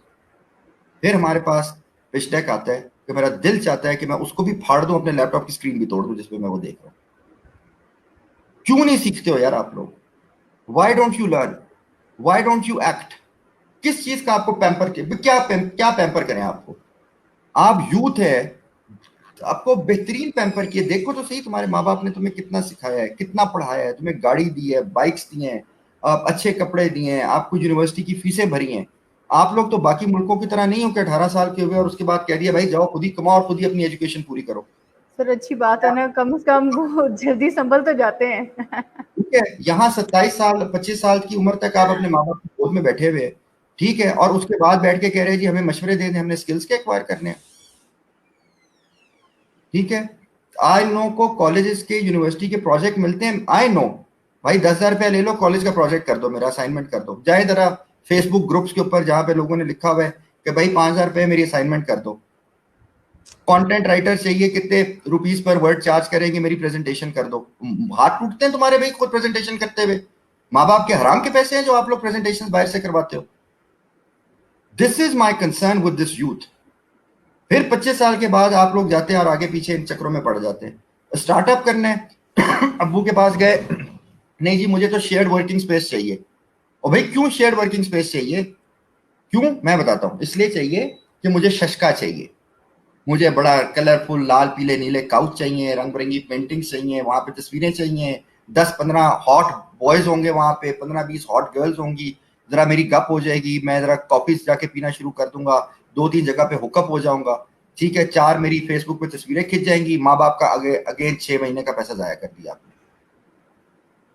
तो अदील भाई इस एक्शन की बात कर रहे हैं कि जिसने एक्ट करना होता है ना बेटा, वो अपने ड्राइंग रूम में अपने बेड के ऊपर लेट के भी कारोबार कर लेता है और कहता है मैं छोटा सा काम शुरू कर दूं। जिन कपल्स जिनके पास जॉब्स नहीं है वो कहते हैं अच्छा यार हम खाना बना के डिलीवर करना शुरू कर देते हैं लोगों को, it's okay we will survive. They do something. वो अपनी ख्वाबो ख्याल की दुनिया में नहीं रहते। अब मेरे पास एक पूरा एक पलंदा आया हुआ इस वक्त ट्रेनर्स का और कोचेस का। पिछले दिनों हमने एक शो किया था अरूज साकिब के साथ टाइम पे, तो बहुत सारे लोग आ गए, उन्होंने कहा सर हमने अपनी ये ट्रेनिंग है, हमारे पास ऑर्डर्स नहीं आ रहे, ट्रेनिंग नहीं आ रही। और भाई ऑर्डर्स इसलिए नहीं आ रहे क्योंकि तो तुमने ट्रेनिंग का कोर्स कर लिया, इसका मतलब है कि अब अपने ट्रेनिंग ही करनी है। भाई जब ट्रेनिंग नहीं बिक रही तो माफ कर दो ना भाई, कुछ और कर लो यार। जब 3 साल से एज अ ट्रेनर आप एक्सेल नहीं हो रहे हो, and you are unable to make your two ends meet, तो क्यों अपने ऊपर जुल्म कर रहे हो, अपनी फैमिली पर, अपने बच्चों पर जुल्म कर रहे हो और आगे पीछे चक्कर काट रहे हो? और भाई आप ट्रेनर नहीं बन सकते, छोड़ दो उस काम को, नौकरी कर लो भाई, जाके एचआर मैनेजर लग जाओ, असिस्टेंट एचआर लग जाओ, कोई इज्जत में कमी नहीं आ जाएगी, ईगो खत्म नहीं हो जाएगी। 5 साल बाद ट्रेनर बन जाना, जब पैसे होंगे ब्रांडिंग के, मार्केटिंग के, तब बन जाना, नौकरी कर लो अभी। यही प्रॉब्लम हमारे हर किसी के साथ है। दूसरा मसला क्या है, वेबसाइट पे बैठ गए, नौकरी लग गई, 50,000 रुपए की नौकरी है वेब डेवलपर की, काम कर रहे हैं, बीच में फ्रीलांस प्रोजेक्ट आना शुरू हो गए, ओहो यहाँ तो मुझे 1.5 लाख रुपया बच रहा है, अच्छा अगले दिन गए रिजाइन कर दिया। वो जो बेचारे जिसने तुम्हें नौकरी दी थी वो भी भुगत रहा है, क्योंकि अब उसको एक नया बंदा हायर करना है, ठीक है, और आप चले गए अपने 1.5 लाख के पीछे। 2 महीने आपको वो प्रोजेक्ट मिला, 1.5 लाख के बाद वो 1.5 लाख का जो हवाई रिस्क था वो आना बंद हो गया फेवर के साथ। रेटिंग्स 5 स्टार से 2 स्टार हो गई, क्योंकि नंबर 1 के स्किल्स तो कमाल है ना आपके, ठीक है, और ईगो जो है वो माशाल्लाह आसमान पे है। आया जाए कुछ नहीं, एग्जीक्यूशन नहीं हुई, एग्जीक्यूशन नहीं होने की वजह से काम ठप हो गया। आज अभी हम नौकरी ढूंढ लें, फिर हमारे पास आते हैं सर नौकरी नहीं है। नौकरी इसलिए नहीं है कि तुम नौकरी छोड़ के फ्रीलांसिंग पे लग जाते हो, फ्रीलांसिंग पे 3 महीने गुजारा होता है, जलील होते हो, उसके बाद काम नहीं मिलता, फिर वापस आ जाते हो। तो हम किस बेसिस पे यार आपको हायर करें? हम लोग बिजनेस रन करते हैं, हमने प्रोजेक्ट टू प्रोजेक्ट बेस्ड काम नहीं करने होते, हमें सैलरी पे लोग चाहिए होते हैं, हमारी अपनी कॉस्टिंग है, हमारा अपना सिस्टम है। आपका भी ऐसे सिस्टम है। ये पैंडेमिक है, ये कोई मजाक नहीं है, you're in a state of war. Sumera, हम लोग एक वॉर की सिचुएशन में है, दुनिया बंद पड़ी हुई है। ये आप ऐसे समझें कि एटॉमिक एक्सप्लोजन हुआ है और हर जगह रेस फैल गई है। बाहर निकलोगे आप, घर बैठ के पैसे सेव करके अपने घर पे बिजनेस करना है, ऑनलाइन अपने आप को सर्वाइव करना है, अपने खर्चों को कंट्रोल करना है। मुझे तो समझ नहीं आती कि खाने के पैसे नहीं है, पेमेंट आ नहीं रही, KFC भी जा रहे हैं, पिज्जा हट भी जा रहे हैं, मैकडॉनल्ड्स भी जा रहे हैं जी, बच्चों की जिद थी जी हम जा रहे हैं। अभी क्यों निकल रहे हो घर से बाहर यार? भाई घर पे बैठो, घर पे बच्चों को बर्गर बना दो, घर पे पिज्जा बना लो। क्यों नहीं सेव कर रहे हो? किस ख्वाबो ख्याल की दुनिया में रह रहे हैं आप? Have you seen how many people are dying? Have you seen how many people have got unemployed in United States and even in Pakistan? कभी आपने फाका करके देखे अपनी जिंदगी में कि फाका होता क्या है? और ये फाका दूर नहीं है। 1 more year and you will see people starving. जिस तरह से आटे की कीमत 200 रुपए ऊपर गई है, 25 रुपए आपकी फ्यूल की कीमत ऊपर गई है, आप देखिए हो क्या रहा है, where this world is going. देखें, गवर्नमेंट कोई भी हो, गवर्नमेंट का हमेशा कोशिश होती है कि मैं अपनी कौम को रिलीफ दूं। उनको वोट भी चाहिए होते हैं, उन्हें दोबारा हुकूमत भी करनी होती है। कुछ लोगों की नीयत अच्छी होती है तो वो कहते हैं यार वैसे रिलीफ हो जाए। गवर्नमेंट जान के कभी कुछ गलत नहीं करती, लेकिन जब गवर्नमेंट के कंट्रोल में कॉन्सिक्वेंसेज ना हो तो गवर्नमेंट कैसे कंट्रोल करे?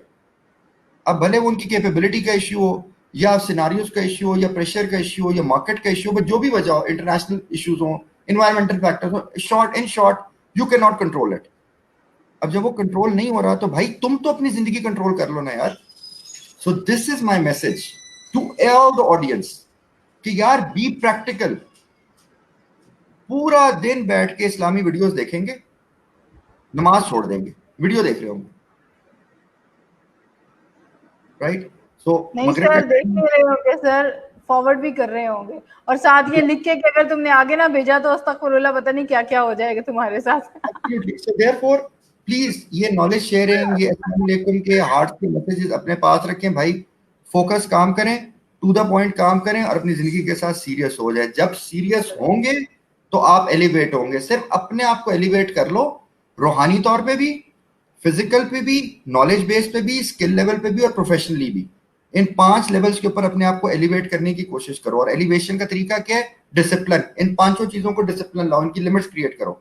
लिमिट्स क्रिएट करो, अपनी डेली टास्क शीट बनाओ, ऑब्जेक्टिव लिखो, I have to do this, मैंने ये एक्शन लेना है आज, मैंने ये एक्शन लेना है, मैंने ये एक्शन लेना है।